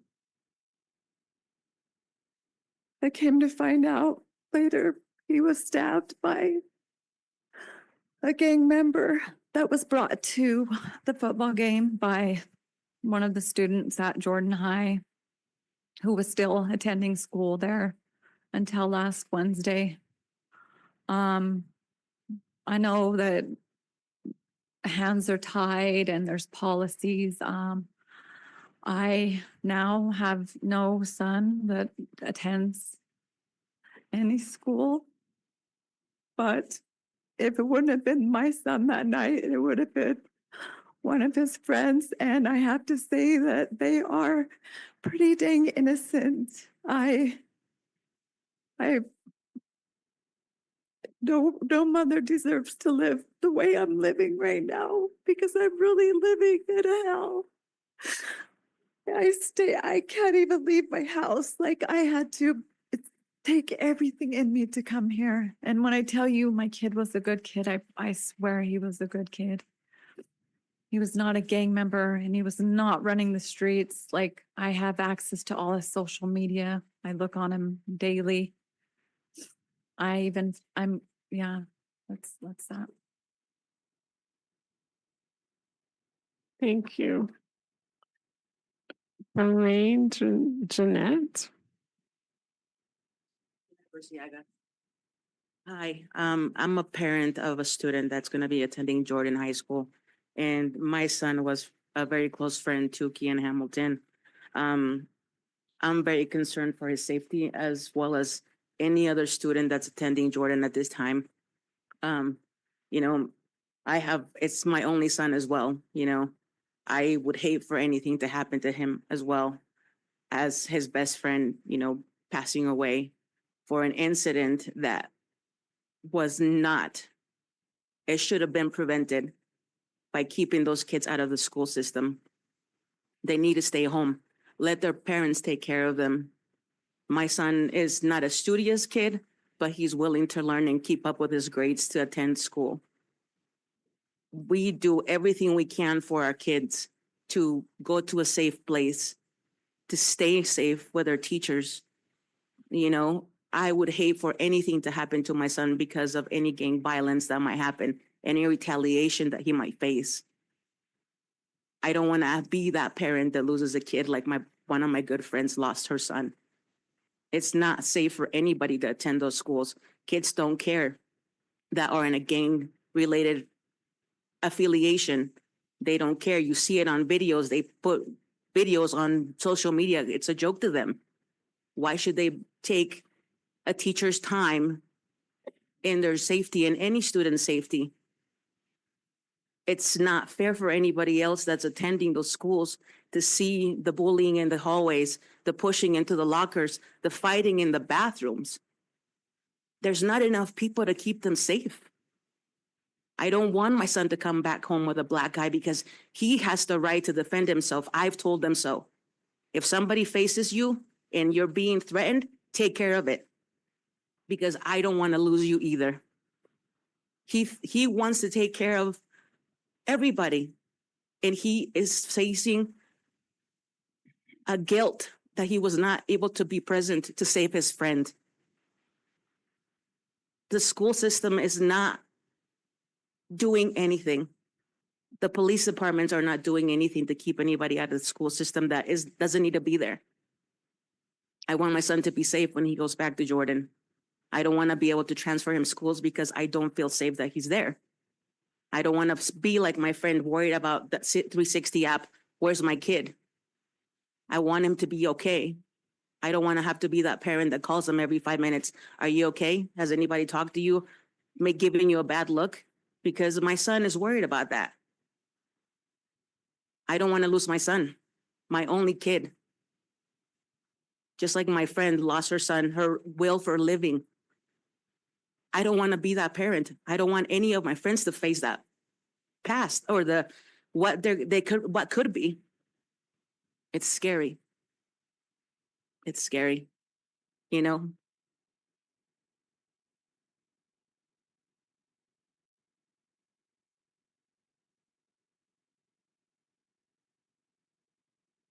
Okay, James Longstaff.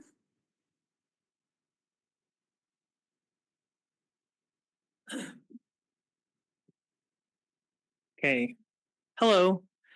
My name is James Longstaff, and I came here to make a comment about the Canyon School District recent purchase of the eBay building right next to the Draper Frontrunner station. So it's my understanding from listening to the news that you guys are planning on building a STEM school right at the current campus of the EB building. So I'm a non-homeowner. I'm 32 years old. I'm also a STEM graduate and I'm a Python programmer. That's what I do for my job. And I'm also, I often ride the front runner station from South Jordan Station to Lehigh. And I can't always help, I can't help but notice there's an enormous empty parking lot on that lot. And it's unused all the time. And so, you know, an empty parking lot is a wasted opportunity. Especially when it's right next to a front runner station, you know, it could be used for dense, walkable, transit-oriented development. The kind of developments that are coming up in plans all over the valley, whether it's the Cairns region, the former Southtown Mall, at the current Southtown Mall, or even in other locations like the IHC Hospital that is going to be built at the former place of the Sears building that was there. So the students that will graduate from the STEM high school, you know, they're graduating into a housing market where we've already built out suburban style housing in all the developable land. And so I also asked the Draper City, and they said that that lot is zoned for 15-story high buildings. And so basically, you know, it's a wasted opportunity to not use this land for housing that we so desperately need, that our children need, if they want to be able to graduate from, you know, hopefully they want to graduate from the STEM high school and be able to get a job in STEM. Well, we want them to stay here in the Valley. We want them to stay in Utah. And so the only thing I ask is whenever you guys are making plans for this development, I ask you to consider doing creative things with that prime real estate, whether that's like selling portion of the land to developers to build high density housing. And by the way, another thing is, as you're aware, the Point development that will be just south of that in the former place of the prison, that's also going to be a transit oriented development that's close and walkable. And honestly, if we, you know, a lot of people in Utah are against dense housing because they feel like it's not their style. But I'm telling you now that, like, if we want to, you know, have a place future for our children and for young people younger than 40 here in the state, we need to make places for them to live. And there's no more land to build suburban housing developments. And so I just ask the Canyon School District to be wise with this opportunity as they're building the STEM high school. You know, the STEM high school is great as well. And I'm not saying against that, but I'm just saying, please be wise and be considerate of the prime real estate and opportunity of that lot. Thank you. Okay, thank you. This is the end of patron comments, and I would like to ask the superintendent to speak to us at this time. Thank you, President Schill. First off, Jason and Don, these are just words, but again, I just want to express my condolences for your loss and your son. I can't imagine the pain that you're going through. I mentioned in last board meeting, just want to tell all of you how much I appreciate the comments tonight. And when Jason addressed the board at last board meeting, ultimately it rests on me to be accountable, and all the things that have been mentioned are points well taken, and we will get this corrected. You know, the law, when it changed in 2017-18, no question has had an impact, but you know, that's another excuse on our part, and that's not how this is going to go. We've got to be proactive in doing what we can. The first thing that I've directed our legal counsel to do is to do our own full investigation on Kian's death and to backward map where those gaps are and where we can improve. There's no question that we've got to do better with investigation and documentation and reporting. No doubt about it. A couple other ideas, and these are just me speaking and thinking about, you know, what can we do as a school system? And I think part of this, I'm asking for your help as well as a community. First off, our school performance leadership team going forward, we'll screen all outside permits into the district and evaluate their behavior discipline logs. So that'll be done at the district level, not at the school level. So if there's any issues, now we can't always catch everything on those discipline logs, but if there are any issues in prior schools, then our district level administration would be able to see that. I also think, and this is a very aggressive move on the district's part, and to be quite honest, I've talked a little bit with our high school principals about this, but requiring our high school students to wear visible ID badges. Just like our employees do, most college campuses, you have to have some type of ID on. I think that's another weakness in our system, is that we're not able to identify who's who, whether it's during the day or a game or an activity. So I would ask that we look at that. I'd also, by way of prevention, like to increase our safety advocate positions. I think that was mentioned. Many of these you've already brought up. We are in the process of completing vestibules in all of our high schools. So when you come into the front of the high school, instead of just straight access into the building, you'll have to go into the office and check in first. By way of intervention, I think, as mentioned, and this is where we need adult mentors in our schools. I don't know what that looks like. Maybe it's, taking time as a parent to help us just be present in our schools during the day or activities. And there's different programs that operate around that. But I think mentoring and building relationships with students at that young age, where it's critical, where they're making decisions, as pointed out, that we've got to be present there too, not just as a school system, but as parents and patrons. We started this last year. I think our leadership academy in our high schools is a good start. I don't think it's probably comprehensive enough when we're talking about curriculum. And Dr. McGill and Dr. Sherwood have done a really good job of trying to get our students together to develop leadership plans that they can take back to their schools to influence their fellow students. So we'll continue to work on that. I also, the last couple of years, we've done a lot by way of mental health screenings. Those are free. I think more and more parents are taking advantage. But those early warning signs that many parents can see, it's so important to recognize that and seek necessary help where needed. By way of enforcement, again, love to see more law enforcement presence in our schools. They're doing all they can. They're here tonight. They support us in so many ways. They know that we support them. How we can increase coverage in our schools and potentially work with our cities in ordinances, in different locations during the day to make sure that kids are in school. And this kind of goes back to the point that was made about repealing the juvenile justice reform. Along with that, I would ask that you all advocate for stronger compulsory ed law. Also, that another thing that changed in 2017-18, along with juvenile justice reform and the criminal code, was essentially no requirement to attend school. And so basically now the way that is peer court is really about our strongest intervention that we have, and that's optional. Before that law changed, it was the law that if you were a minor, you were in school. And I would ask that we all get behind that. I think, this is just me speaking, but I think that our legislators who are listening, that we've spoken to, that I think are starting to understand how complex this problem is, and that's gotta change.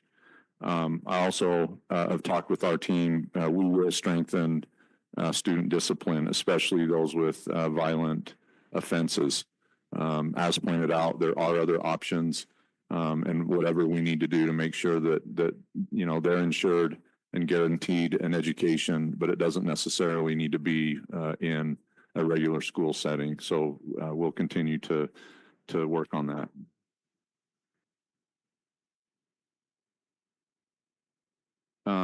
And finally, just want to say thank you.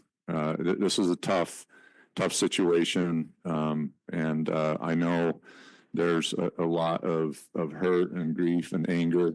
Appreciate Principal Eschler's here tonight.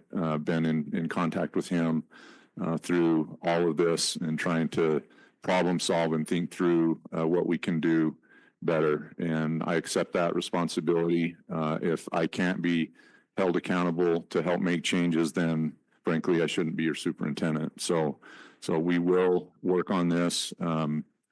Please know my door's always open. You don't even need to set up an appointment if you want to come in and talk to me about things that are on your mind. Gladly hand you my cell number. You can reach out to me anytime that you want to talk about what you see that can improve. So just appreciate all the comments tonight, and we'll go forward with this. But thank you. Okay, thank you, Superintendent. And I just want to add my thanks to all you that are here tonight, and the board. We do listen to your comments, and we will also be working on this. So thank you for being here. The next item on the agenda is our consent agenda, and I will now ask for a motion, and please read all of the items. I'll make that motion. I'd like to make a motion to approve the consent agenda, which includes item A, approval of minutes for September 17th, 2024. Item B, approval of hire and termination reports. Item C, approval of student overnight travel. Item D, approval of purchasing bids. Item E, approval of LEA-specific licenses and endorsements. Item F, approval of land trust or TSSP amendment for Union Middle School. And item G, approval of land trust or TSSP amendment for Sunrise Elementary School. Okay, thank you. We have a motion. Is there a second to that motion? I will second that motion. Okay, thank you. We have a motion and a second to approve the consent agenda for tonight. Is there any discussion to any of those items? Okay, seeing none, I will now call for a vote. All in favor, say aye. Aye. Aye. Any opposed? Okay, that motion passes unanimously, except for that Mr. Edel has stepped out of the meeting. Okay, our next item on our agenda is new business, and item A, strategic plan focus group report, high quality learning.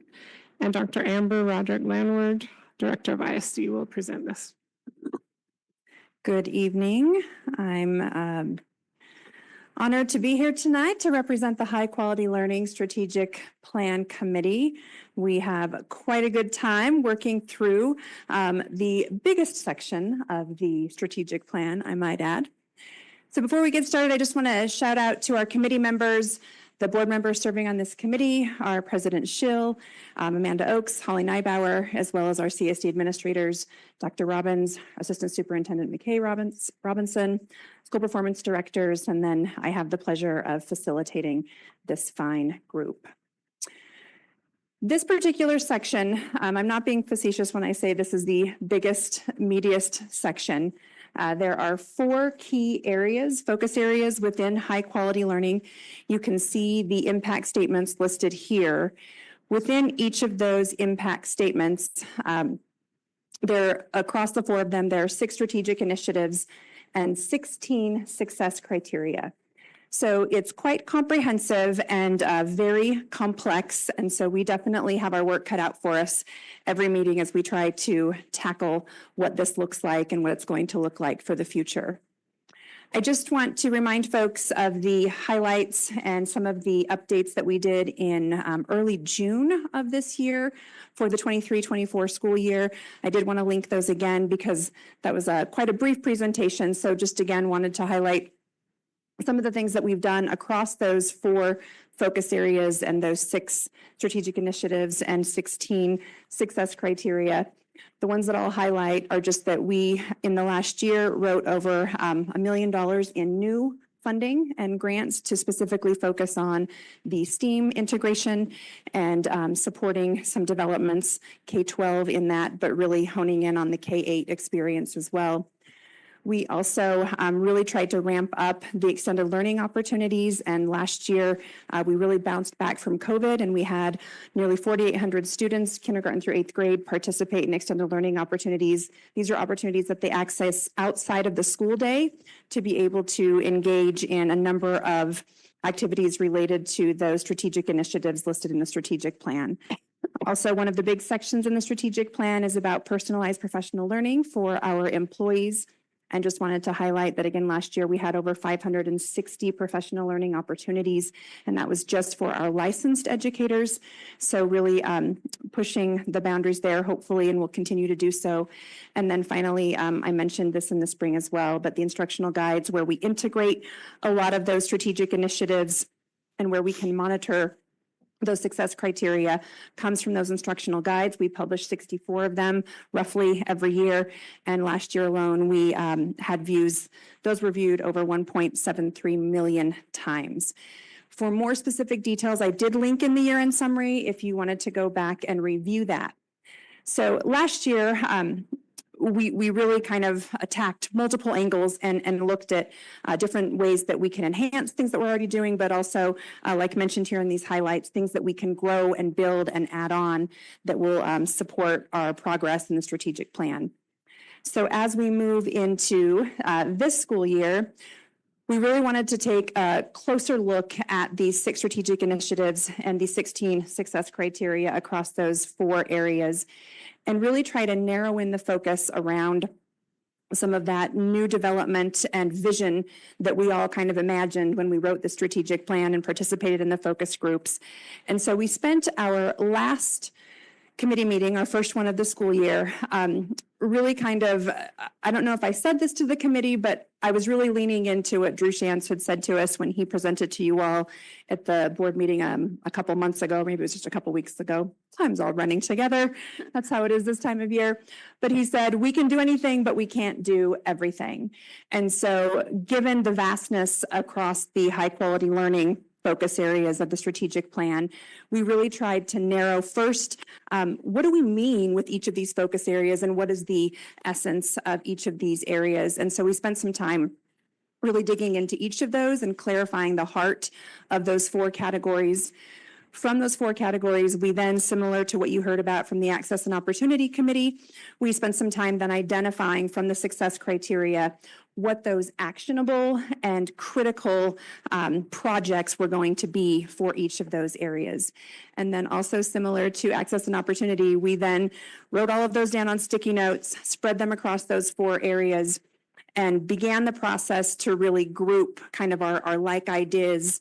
And so that is as far as we got with how big our section is. And so the plan will be to take those ideas and just as an example, so across those 4 areas, one of the very first one actually really hones in on the portrait of a graduate is how our strategic plan is written. We have, of course, adopted and developed the portrait of a Canyon scholar. And so some of the things that came up as priority projects in that area are really fleshing that out further. What does that look like K-12? What are the specific competencies for each grade level? How are we going to integrate that? So those became critical projects that were identified. Some examples from the second section, which really hones in on personalized competency-based learning, was looking at that framework for Canyon School District. How do we define mastery? How do we utilize assessments and project-based learning? What does that look like across contents? So our task moving forward is to then really identify the priorities that we're going to focus on over the course of this year and what we're going to be focusing on for the next couple of years.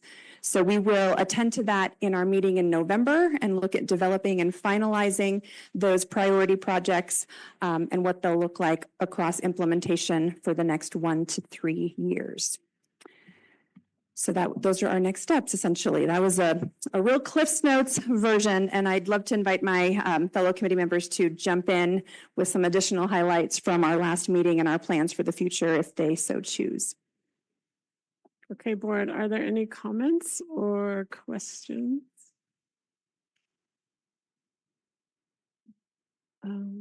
Mrs. Nybar and then, or Mrs. Oh, Mrs. Peterson. Sorry, I heard something over here. Well, no, Holly raised her hand. Yes. But you can go first. But she said you could go first. My question is that you identified yourself that this is a really critical middle kind of committee. You know, like a lot of the subcommittees that some of us are on overlap. So how are you going to identify which things are the responsibility for your committee versus high quality? High quality learning is going to be in charge of that. Or is it access and opportunity? Is it a policy?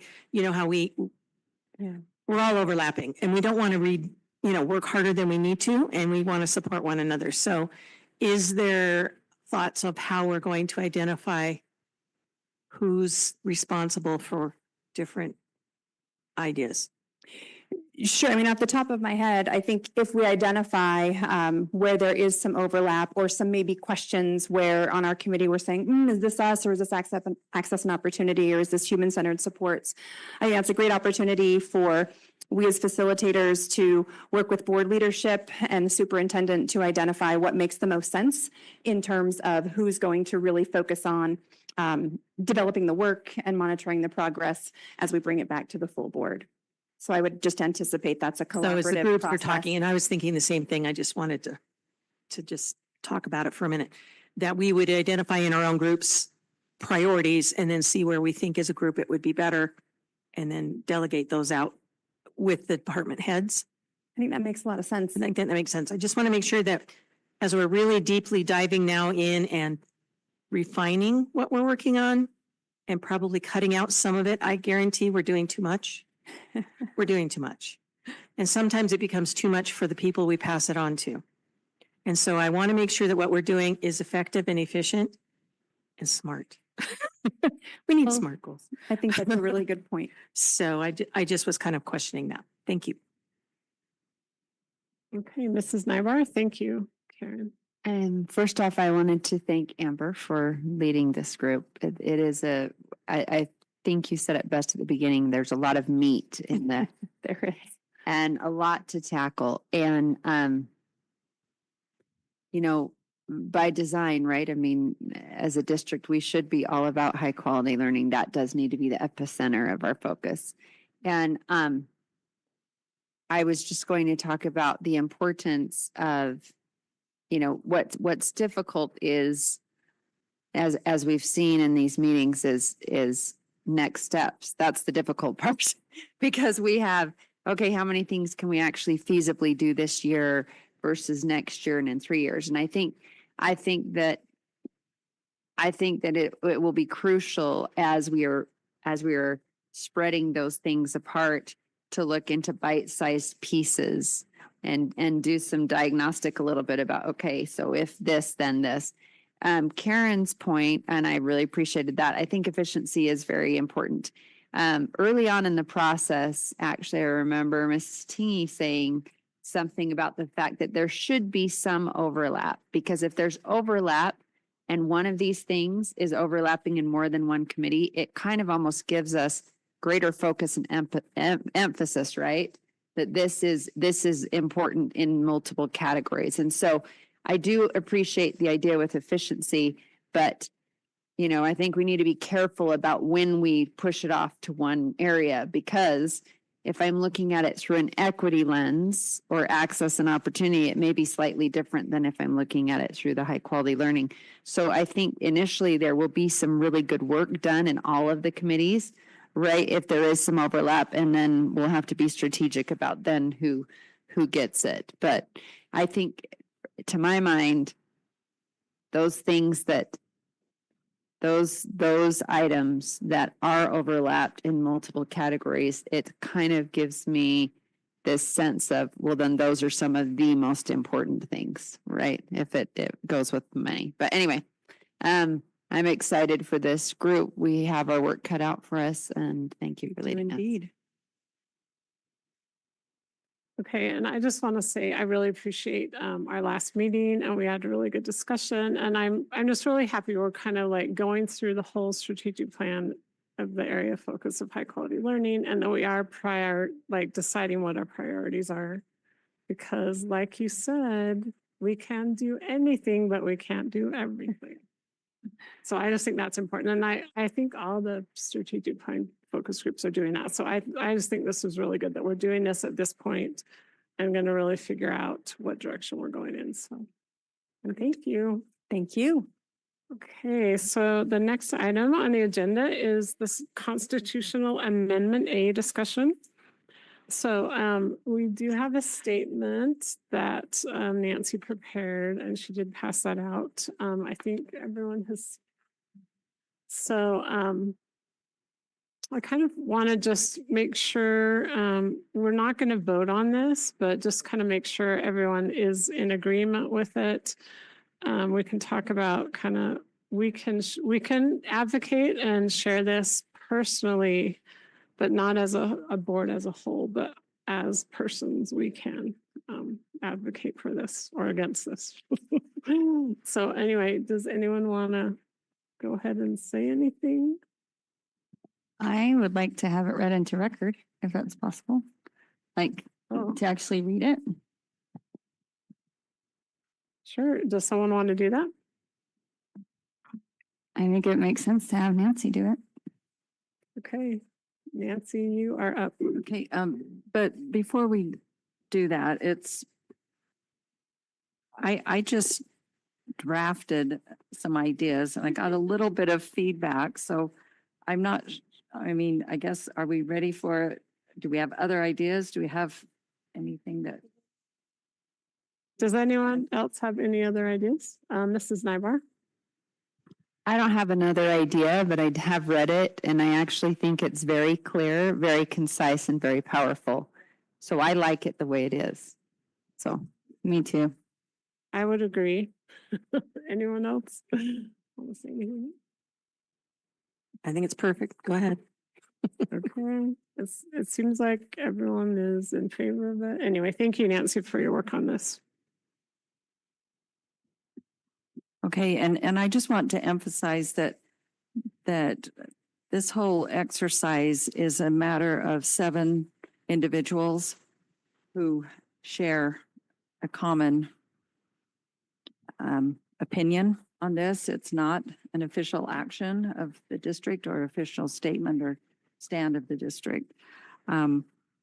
So I will go ahead and read it. Statement regarding Amendment A. I guess we should add this year, 2024. Okay. As members of the Canyons District Board of Education, we unite our voices in opposition to proposed constitutional amendment A. We support leaving intact the Constitution's longstanding dedication of state income tax revenue as a funding source for the public education system, as well as the higher education system and programs for children and individuals with disabilities. We believe that removing this exclusive designation as proposed in Constitutional Amendment A will incentivize the legislature to only meet the minimal funding requirements outlined in the actual amendment. These elements are currently in practice as outlined in statute. Nothing in the proposed amendment provides Utah public education with an additional assurance of adequate funding to meet the ever-increasing needs of the public education students in Utah. Some will say that there is no such assurance in place currently, yet year after year, the public education community engages in the legislative appropriations process with full rights to lay claim to the income tax dollars to support high-quality education for every child who enrolls in a public school. If Amendment A passes, the protected revenue stream is relinquished, and public schools will be competing for those same funds with any and every program and project the state legislature entertains, as well as other state needs. We believe that passage of Amendment A will result in a stagnation of state funding for the public education system and are concerned that an increase of local property taxes or a reduction in educational services to students will be a necessary result of the change. We encourage all voters to study the matter rather than relying on the vague and incomplete summary ballot language. Please vote on November 5th with sincere intent to support public education and send a message to the state legislature to not solve today's state budgetary challenges at the expense of Utah's future as represented by public education. Sincerely, and then each of our names, Andrew Edel, Chris Millerberg, Holly Nybar, Amanda Oakes, Karen Pedersen, Amber Schill, and Nancy Tingy. Okay, thank you, Nancy, for reading that and for preparing it. Does anyone else have any comments? Okay, Mrs. Oakes. Thank you, Nancy, so much for your work on that. I thought it was beautifully and clearly written.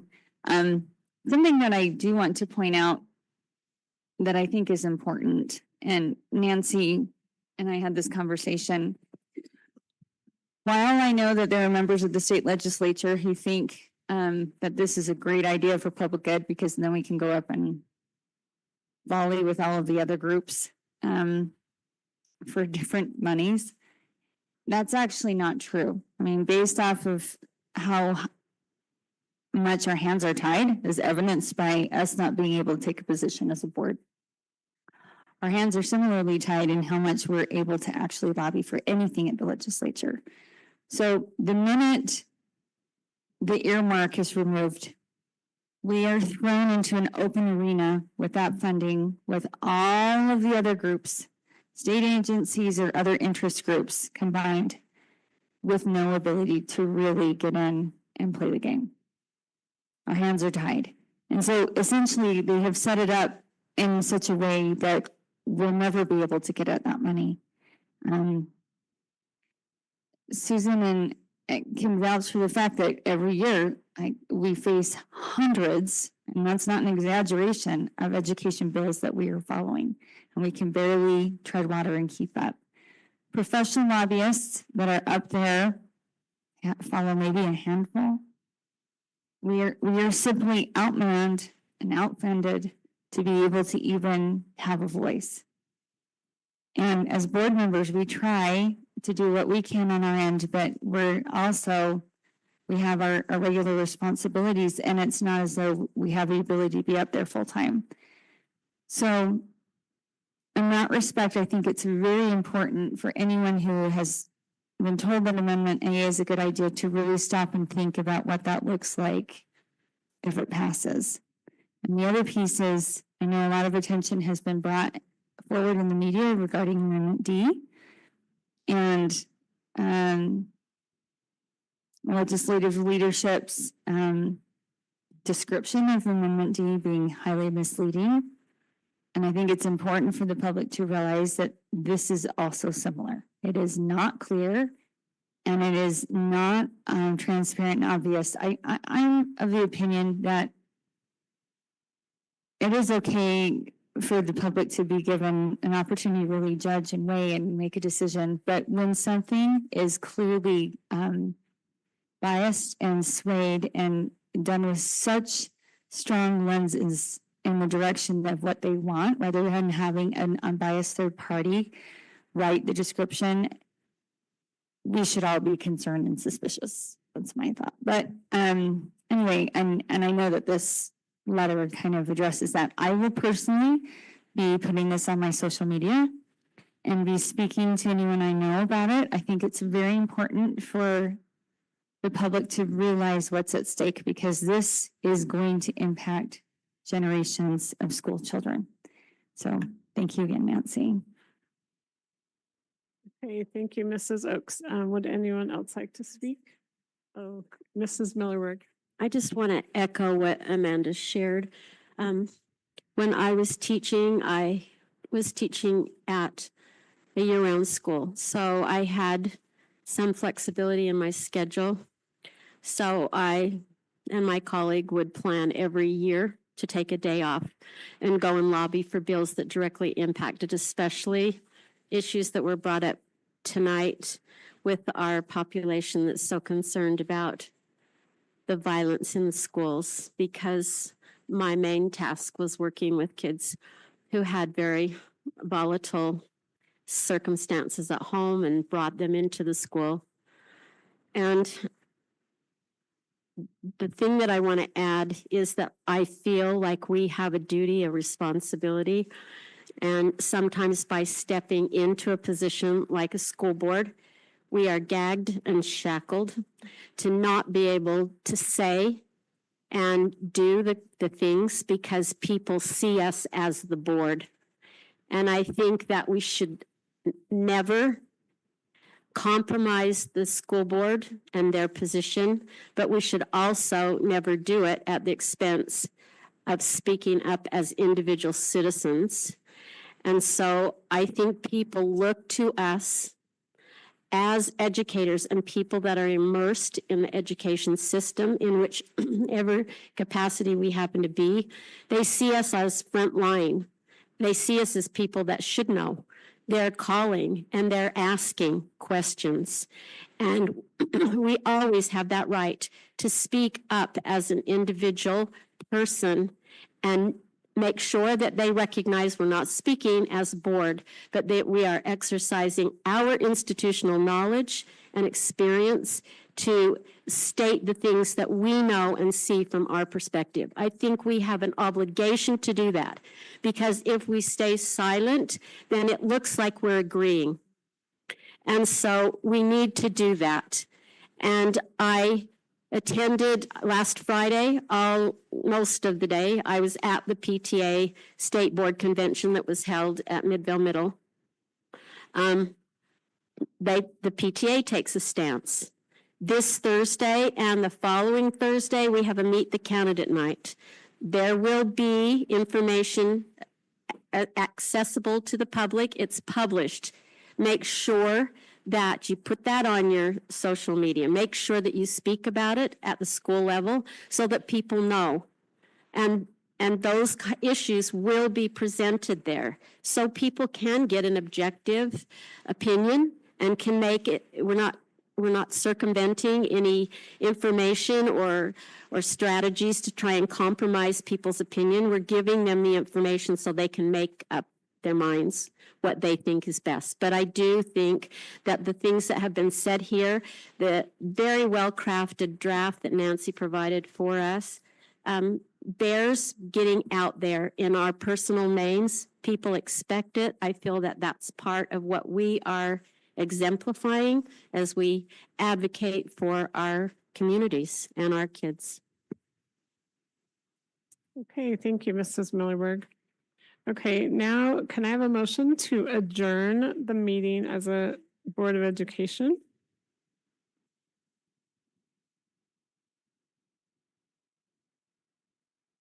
I move that we adjourn the meeting of the Canyon School District Board of Education. Okay, we have a motion. Is there a second to that motion? I'll second it. Okay, we have a motion and a second to adjourn the meeting as a Board of Education. Any discussion to that motion? Okay, seeing none, I will call for a vote. All in favor, say aye. Aye. Any opposed? Okay, that motion passes unanimously. Now can I have a motion to convene the meeting of the local building authority of Canyon School District? I move that we convene the meeting of the local building authority of Canyon School District. Okay, thank you. We have a motion to convene the meeting of the local building authority of Canyon School District. Is there a second to that? I will second it. Okay, thank you. There's a motion and a second. Any discussion to that motion? Okay, seeing none, I'll call for a vote. All in favor, say aye. Aye. Any opposed? Okay, that motion passes unanimously. Now I need a motion to approve the agenda for the local building authority. I move that we approve the agenda for the local building authority of Canyon School District for October 1st, 2024. Okay, thank you. Is there a second to that motion? I'll second it. Okay, thank you. Any discussion to the motion? Okay, seeing none, I'll call for a vote. All in favor, say aye. Aye. Any opposed? Okay, that motion passes unanimously. So the first item is the business items of the local building authority of Canyon School District. And this is a public hearing for the local building authority. And we'll turn the time over to Mr. Leon Wilcox, our business administrator.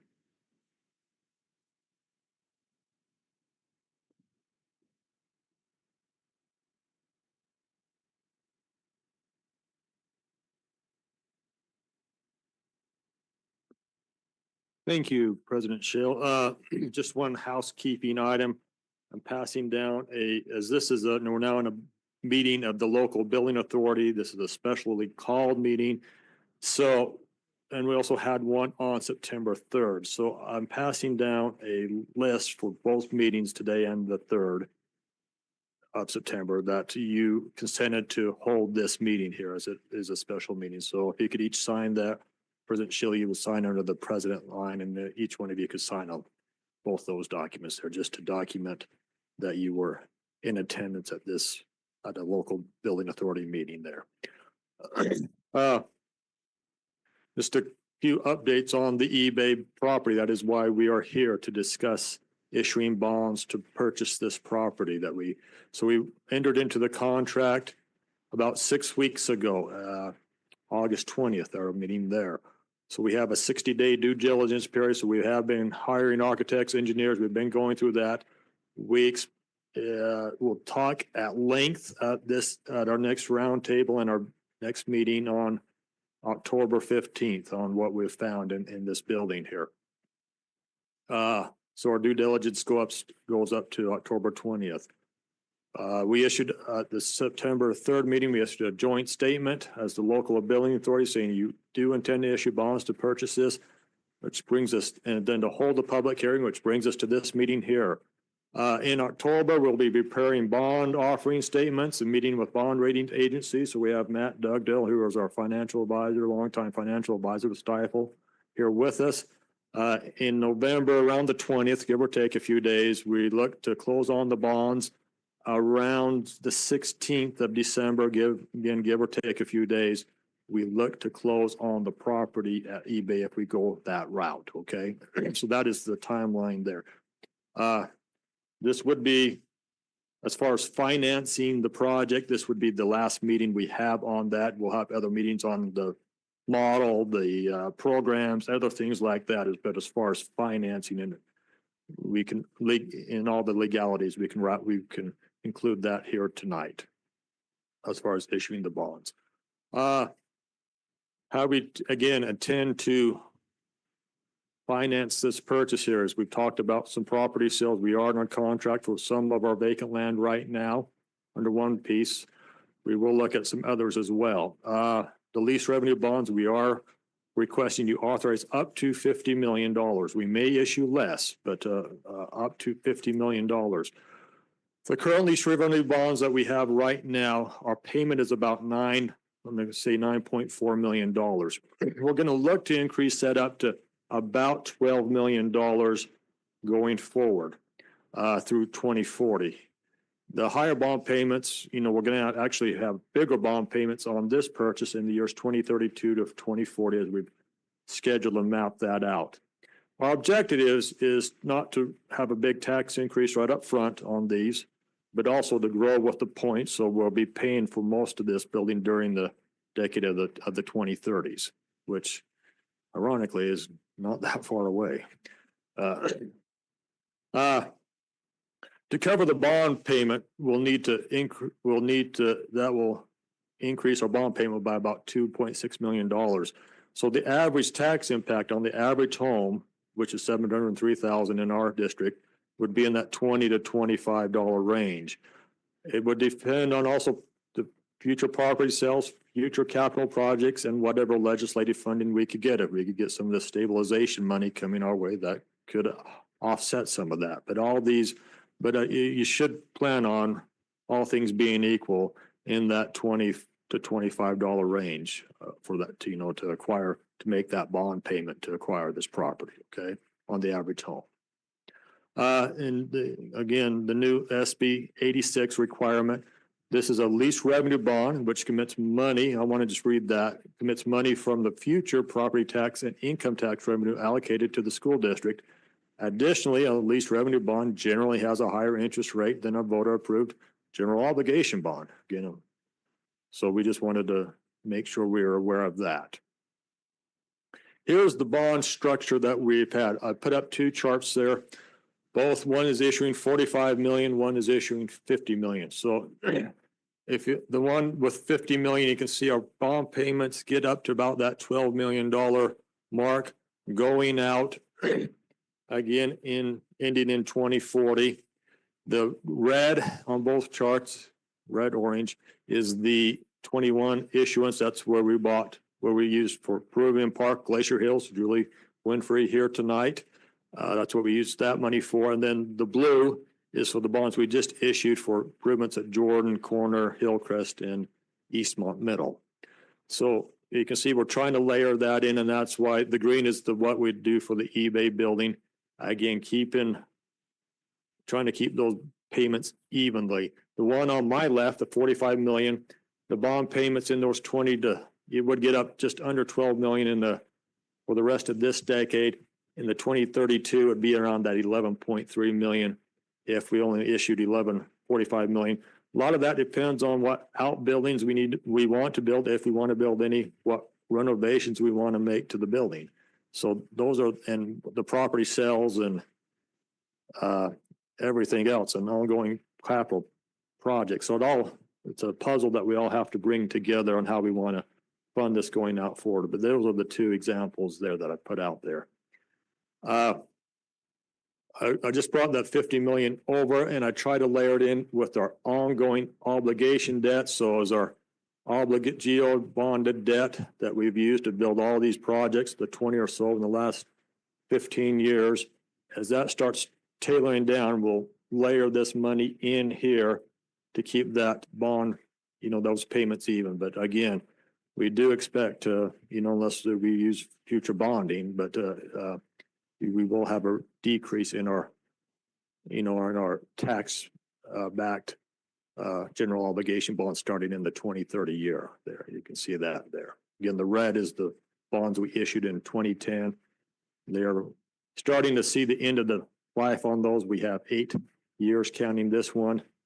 And then in the blue would be the bonds we issued in 2017.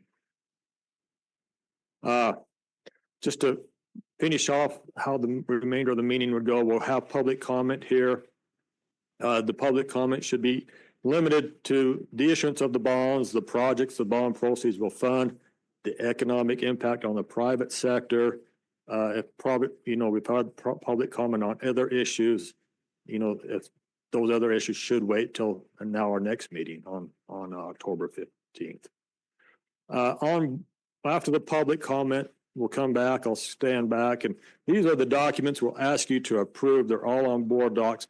Keep in mind you're acting as a local building authority, but you also will be acting as the Board of Education.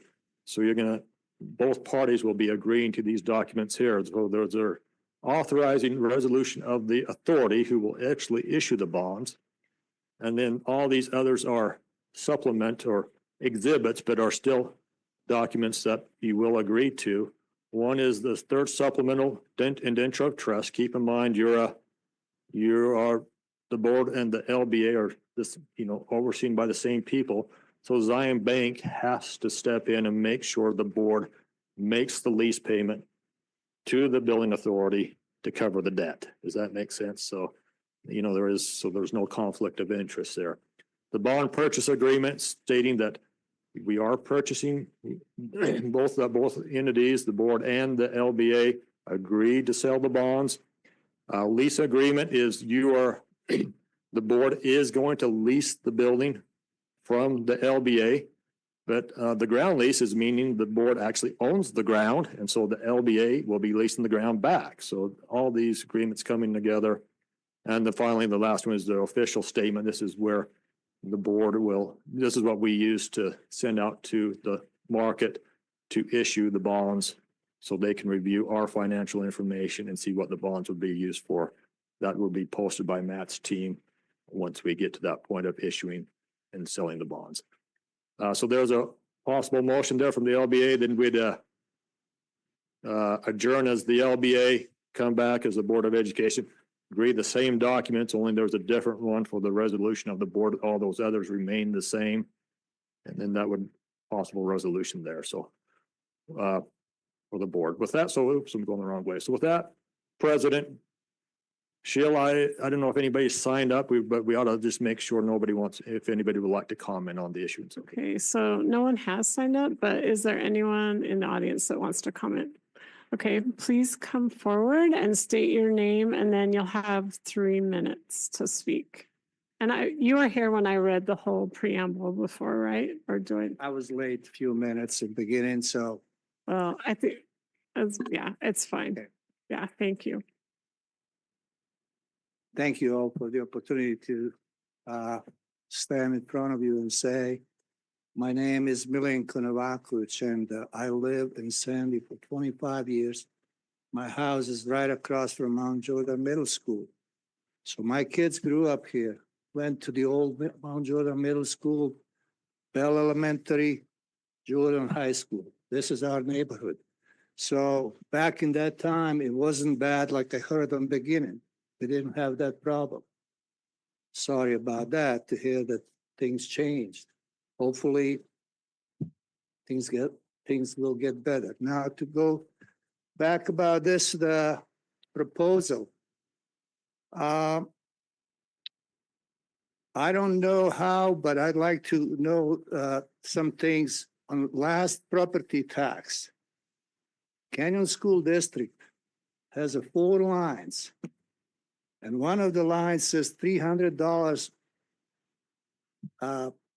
debt, which is bond. I'm assuming some kind of bond. 60% of property tax goes to Canyon School District. Now there's another proposal for 50 million bond, and you claiming it's $20 to $25 per year. How did this $300 come from, on this proposal? So somewhere, somebody's not telling the truth. I have 5 different bonds on my tax property. From Sandy City, new fire station, Sandy Suburban improvement that I don't know what is about, Salt Lake County that I don't know what is about, and you guys. And now this will be the 5th one. So my taxes have gone up 20% since last year, mostly for Canyon School District. I have a deep and big doubt about that $25 increase in tax that you mentioned. I do not believe in that. Like I said, I've been here for 25 years. I've been supporting this district.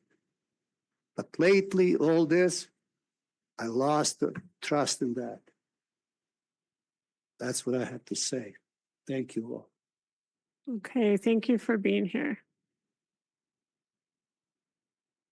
Okay, so that ends our patron comment, unless there are any other comments.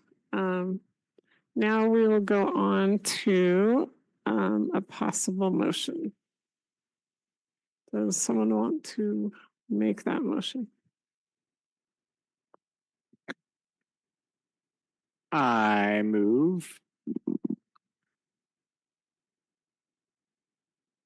Make a motion that a resolution of the local building authority of Canyon School District, Utah, the authority authorizing the issuance and sale of not more than 50 million aggregate principal amount of the lease revenue bonds, Series 2024B, the Series 2024B bonds, delegating to certain officers of the authority the ability to approve the final terms and provisions of the Series 2024B bonds, authorizing and approving a third supplemental indenture of trust, a bond purchase agreement, a second agreement to the master lease agreement, security documents, a ground lease, and other documents necessary for the issuance of the Series 2024B bonds, authorizing and approving the use and distribution of a preliminary official statement and an official statement, authorizing the taking of all other actions necessary to the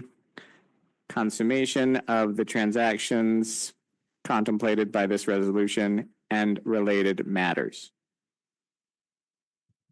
Okay, thank you. There was one part that you said a second agreement and it's a second amendment to the master lease agreement. So will you just restate that part of it? Is it okay? Okay, they're saying it's okay, so. Thank you for that official correction to the motion. Thank you for reading that. Okay, so we have a motion, and then is there a second to that? I'll make a second. Okay, there's a motion and a second. Is there any discussion to the motion? Okay, seeing none, I'll call for a vote. All in favor, say aye. Aye. Any opposed? Nay. So 6 in favor, 1 nay by Mrs. Nybar. Okay, now we can have a motion to adjourn the meeting of the local building authority. I move that we adjourn the meeting as the local building authority. Okay, thank you. Is there a second to that motion? I'll second that. Okay, thank you. There's a motion and a second. Is there any discussion to that motion? Okay, seeing none, I'll call for a vote. All in favor, say aye. Aye. Any opposed? Okay, thank you. Now can we have a motion to reconvene the meeting? I'll make a motion to reconvene the meeting of the Canyons Board of Education. Perfect. No, that's great. Jump ahead. That's awesome. Okay, is there a second to that motion to reconvene the Canyons Board of Education meeting? I will second that motion. Okay, thank you. There's a motion and a second to reconvene the meeting of the Canyons Board of Education. Is there any discussion? Okay, seeing none, I'll call for a vote. All in favor, say aye. Aye. Aye. Any opposed? Okay, that motion passes unanimously. We are now on item 15, and it's authorizing a resolution of the Board of Education. Mr. Wilcox. Again, the same, the board authorization right there, authorizing allowing the LBA to issue these bonds, that you will pay that rent payment for the building. And so that would be there, the same documents also there agreeing between, again, both the Board of Education and the LBA. So with that, I don't, unless there's any questions. Okay, board, are there any questions? Motion. Otherwise, we're ready for a motion to approve the authorizing the resolution. I move that a resolution of the Board of Education, the Board of Canyon School District, Utah, the district, authorizing and approving the execution and delivery of a second amendment to master lease agreement by and between the board and the local building authority of Canyon School District, Utah, the authority, authorizing the execution and delivery of a bond purchase agreement and a ground lease agreement, authorizing the issuance and sale by the authority of not more than $50 million aggregate principal amount of lease revenue bonds, Series 2024B, the bonds, authorizing a supplemental indenture, a preliminary official statement, unofficial statement,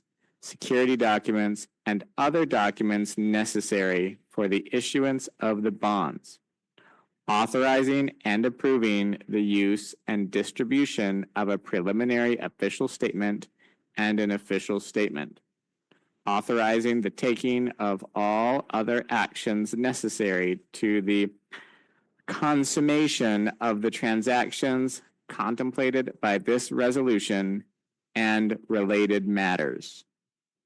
Okay, thank you, Mr. Edo. We have a motion now. Is there a second to that motion? I'll second that motion. Okay, thank you. Is there any discussion to that motion? Okay, seeing none, I will call for a vote. All in favor, say aye. Any opposed? Nay. Okay, do you have that recorded? Okay, thank you. So now we can move on to, thank you, board. That was great. We can move on to staff comments. So we'll start with the superintendent. No comments for me. Thank you, Mr. Wilcox. Just a couple of quick things. Want to first thank Angie for reading those resolutions into the record there. I just want to mention, Jeff mentioned it earlier, but just want to thank our as National Custodians Day tomorrow. Want to thank all our custodians out there. You know, one of the things we've constructed some great buildings, we renovated some great buildings, but they're now more complicated to operate, to run, to keep maintained. So a big thank you to all our custodians. There's just more places to clean. You know, we have more ledges, we have more AV, we have more electrical, a lot more complexity to these buildings. We really need more. We just can't hire more, afford more, but we really need more. But thank you to all those who we do have. We've been shorthanded, pretty much fully staffed now, down a couple, but you know, sometimes we've been down 10 or 12, and that was really put pressure on those who have been trying to keep these buildings maintained. So we want to thank each and every one of those for all their work. And I know, just want to, you know, I want to echo what's been said about the Jordan High group community coming tonight. Really appreciate their comments, really appreciate all, you know, their care, how much they care about their school, the wonderful school it is.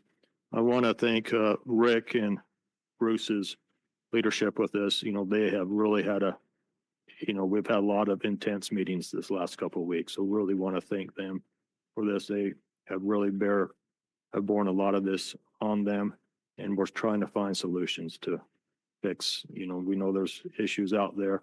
We don't want to negate the great things that happen at Jordan High and all our schools, but we know we're trying to find issues out there, and just thank Rick and Bruce for their leadership on this.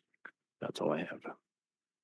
Okay, thank you, Mr. Wilcox. We will start with Mrs. Pedersen tonight for board comments. Okay.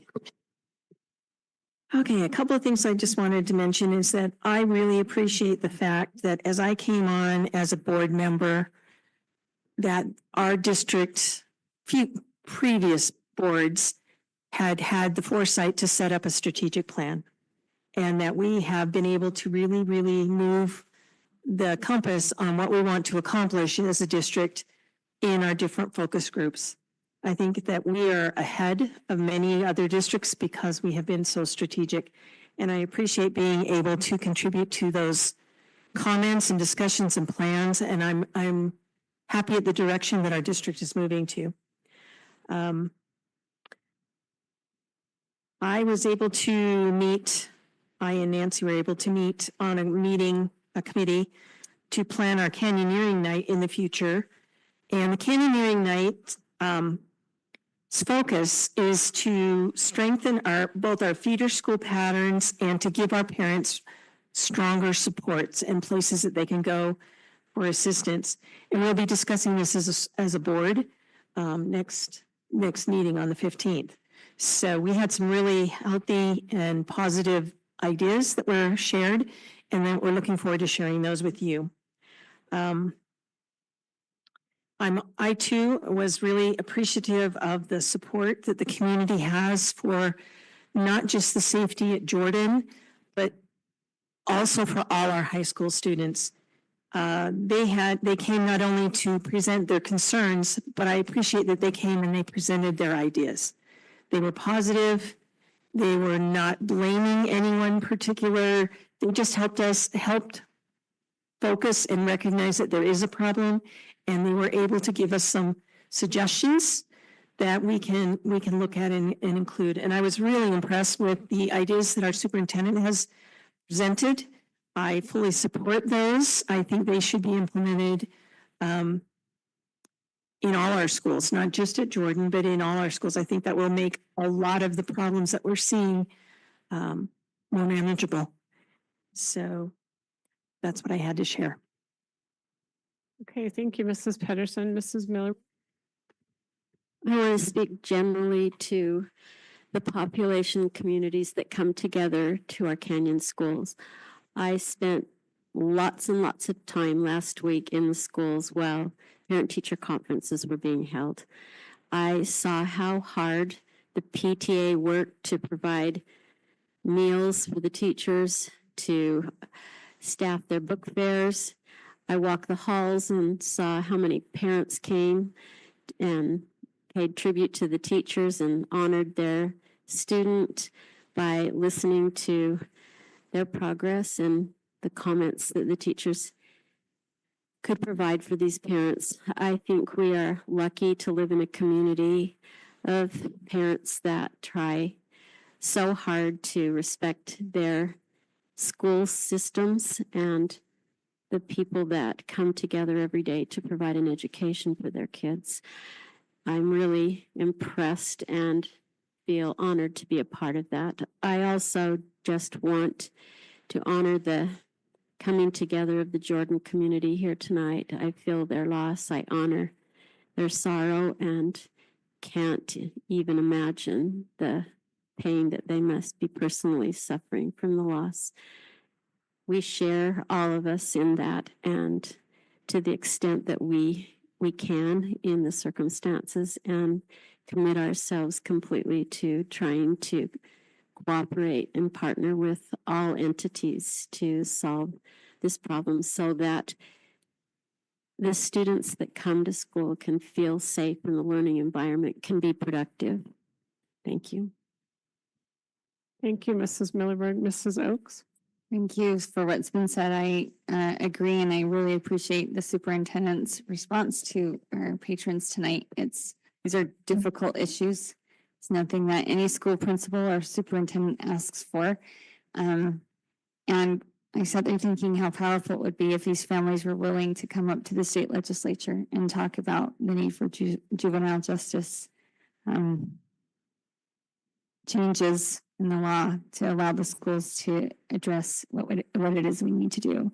I want to give a shout out to all of our wonderful teachers who work so hard to put on a great set of parent-teacher conferences again.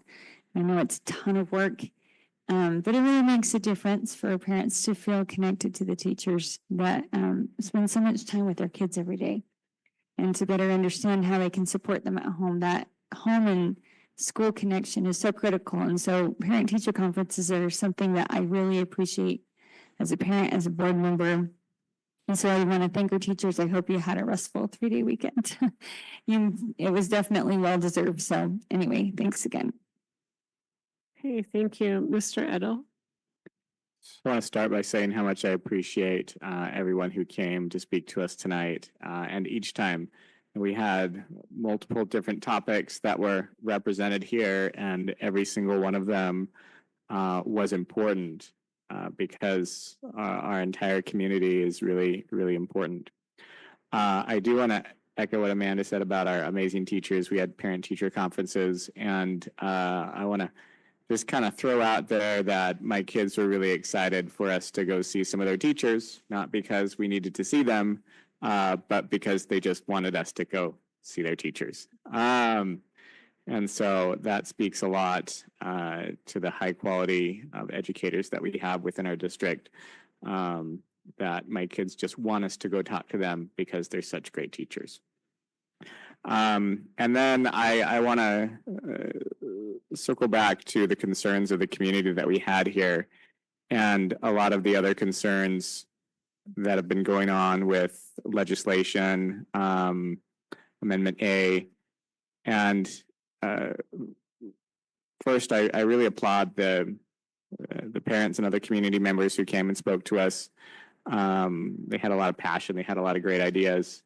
And I really would hope and encourage our state legislature to focus on real issues that we have here in our state, instead of focusing on unfunded mandates, half-baked ideas, and good idea fairy droppings of things on our district, on all the districts.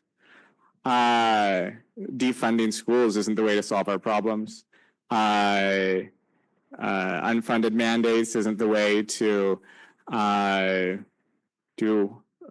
bolster our educated force so that we can have a good workforce.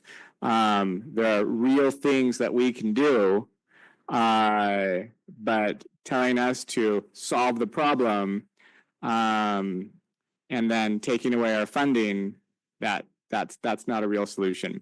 And I know we've got some amazing legislators out there. I know them. I've met them.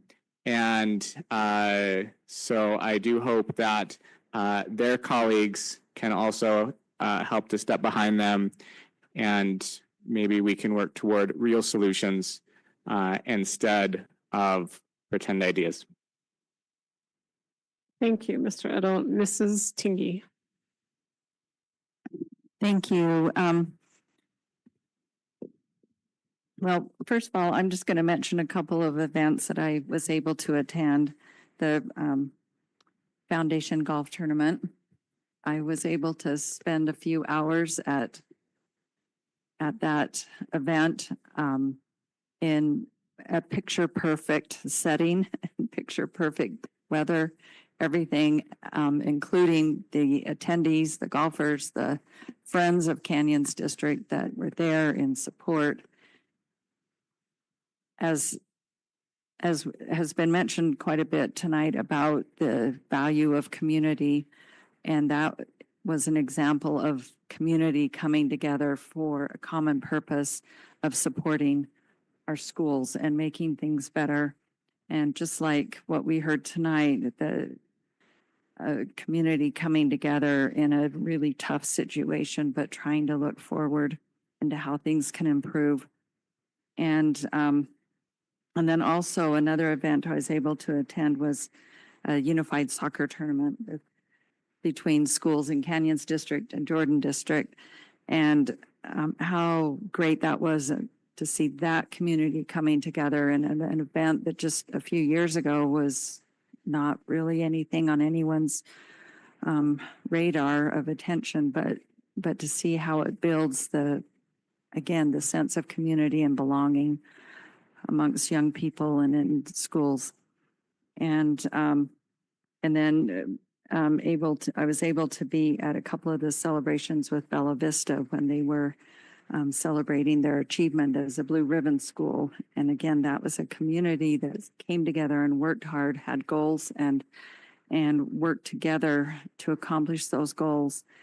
And as I've kind of been thinking about some of the comments too about Amendment A, about our legislature, about our state and our larger community there, and I just feel like now is the time that our public education community needs to also step up and defend public education, because it's been such a huge part of the success of our state. But I really feel like the conversation and the narrative has changed in the 10, 12 years even that I've been in this position. And I feel like we need to reclaim that narrative. And as a larger community in our state, we need to, again, reaffirm our commitment to public education and the value that it has in our state, in our society, and for our economy and for our future. And so I really appreciate being able to be a part of that voice and that narrative. And I think everyone else that has also spoken up and will speak up, not only for those specific issues, but in the future of just generally that commitment to the value of public education. I think it cannot be overstated. Thank you. Hey, thank you, Mrs. Tingy. Mrs. Nybar. Thank you for all that's been said. So I have a tradition with my younger boys, and we go to every Corner Canyon High School football game. And my boys are 8 and 6, and we bring one of their little friends. And after the game is over, we go out onto the field.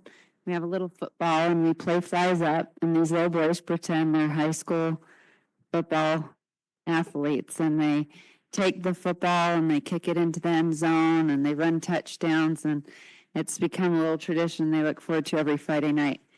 Well, this last Friday night at Corner Canyon, we go to do our usual routine, and all of a sudden I turn around and there's 8 little boys that have just gathered around. Hey, we want to do this too. And in the center of them is a beautiful little girl with Down syndrome.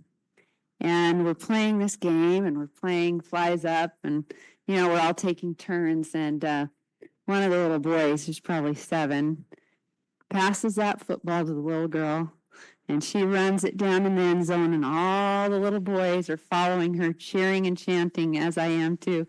You did it, touchdown. She raises her hands up so high, she's probably the size of like a 3-year-old. I don't know what her age was. I don't know all of the things she was born with, but we're high-fiving her, and she's just glowing and so excited. So all from this one little boy that decided to do that. So we continue playing, and of course, every once in a while, she gets past the ball and she runs down an end zone. We probably did that about 8 times. And I'm sitting there trying not to cry, like, this is what inclusion looks like. And when these people come from Jordan High School, they're saying, what can we do? How can we prevent this gang violence? I can't help but think that those kids one day were just a little boy or a little girl. And somewhere, someday, somehow, and maybe it started at home, they weren't taken care of right. And they felt left out, and they felt unloved, and they didn't feel accepted. And so they turned to what they needed to find inclusion. And sadly, a lot of times that is gangs. And I think about, if we backwards map, as our superintendent said, we got to take care of the little boys and the little girls, because otherwise we spend a lifetime and state resources trying to clean up after that. And I just sat down with one of my elementary school principals, and she shared with me this data. She said so far they have 68 new move-ins, not including kindergartners. She has 14 newcomers from different countries. She has 54 multi-language students where English is not their first language. She talked about how many IEPs and 504s she has, and how she just feels so burdened by everything she's trying to do for everyone. And I said, tell me this. What is your school doing to help everyone feel included? Because that is a huge burden, and obviously we need to give her help. And she said, well, one thing we're doing is we're hanging flags from all the different countries on the main hallway, so that these kids feel like you have a place here and we welcome you all here. And last board meeting, I very awkwardly tried to say, we need to do more. What can we do in our elementary schools and our middle schools? And I just keep going back to the fact that if we have this campaign with a school flag, and that all are welcome here, that we welcome everyone, and that we have a greater message of inclusivity, I feel like that could go a long ways. I lived in Cleveland, Ohio for 4 years, and I had a good friend there, Cindy, who actually was in high school during Shaw High School riots.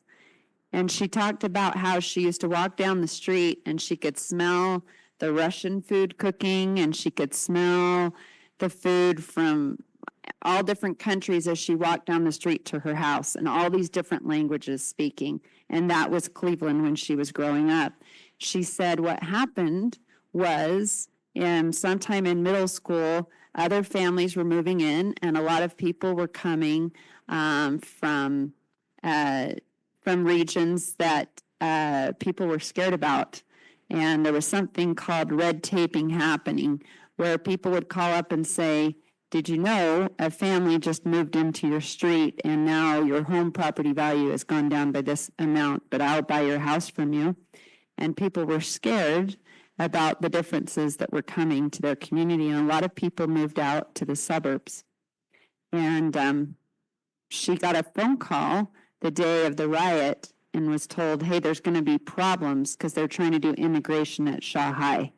And so she stayed home that day during those riots. And she was saying, you know, if people weren't so afraid of differences, if we could have been more inclusive and less about segregation and being scared of differences, I really feel like the whole landscape could have changed. But there really was a feeling of fear for the newcomers or the immigrants that were coming in, not just, you know, black or white, but all sorts of different ethnicities. And so as we look at this Amendment A, and we look at what's happening to our state with people that are exiled from other countries, and we look at these newcomers, I think we need to do all we can to create an environment starting in elementary school of inclusivity. And that instead of being afraid of differences, that we're celebrating our differences and that these kids feel like they're part of a greater whole. And so I would love for our district to think more about that and I know we already do things, but what more can we do to lead out this way? And just like this Amendment A, we want to celebrate the differences. We want to keep all these kids together in public schools so that when the tide rises, all the ships rise. And I'm grateful for all of you. That's it. Okay, thank you, Mrs. Neymar. I will just really quickly, I want to thank the custodians for all their hard work, especially tomorrow. I know they have not an easy job, so we really do appreciate them. I want to congratulate Bella Vista for being a Blue Ribbon school, and I was out of town, so I wasn't able to go to any of their celebrations, but I am super proud of them, and that's a school that all my kids went to, so it's really has a special place in my heart, and it is a special place. I want to say congratulations to Brighton High School teacher Aaron Hadfield. This is another teacher that is amazing, and he presented, I guess, at a national conference. And all my kids have had him, and he really does make a difference and teach them so much with his simulations. I just also want to thank the parents that came from Jordan today. I mean, that is a really hard situation. And I did appreciate what they said and their suggestions. And I want to personally pledge to them that I will advocate up the legislature for the two changes. For number one, juvenile justice reform, we need to strengthen that and pull that back.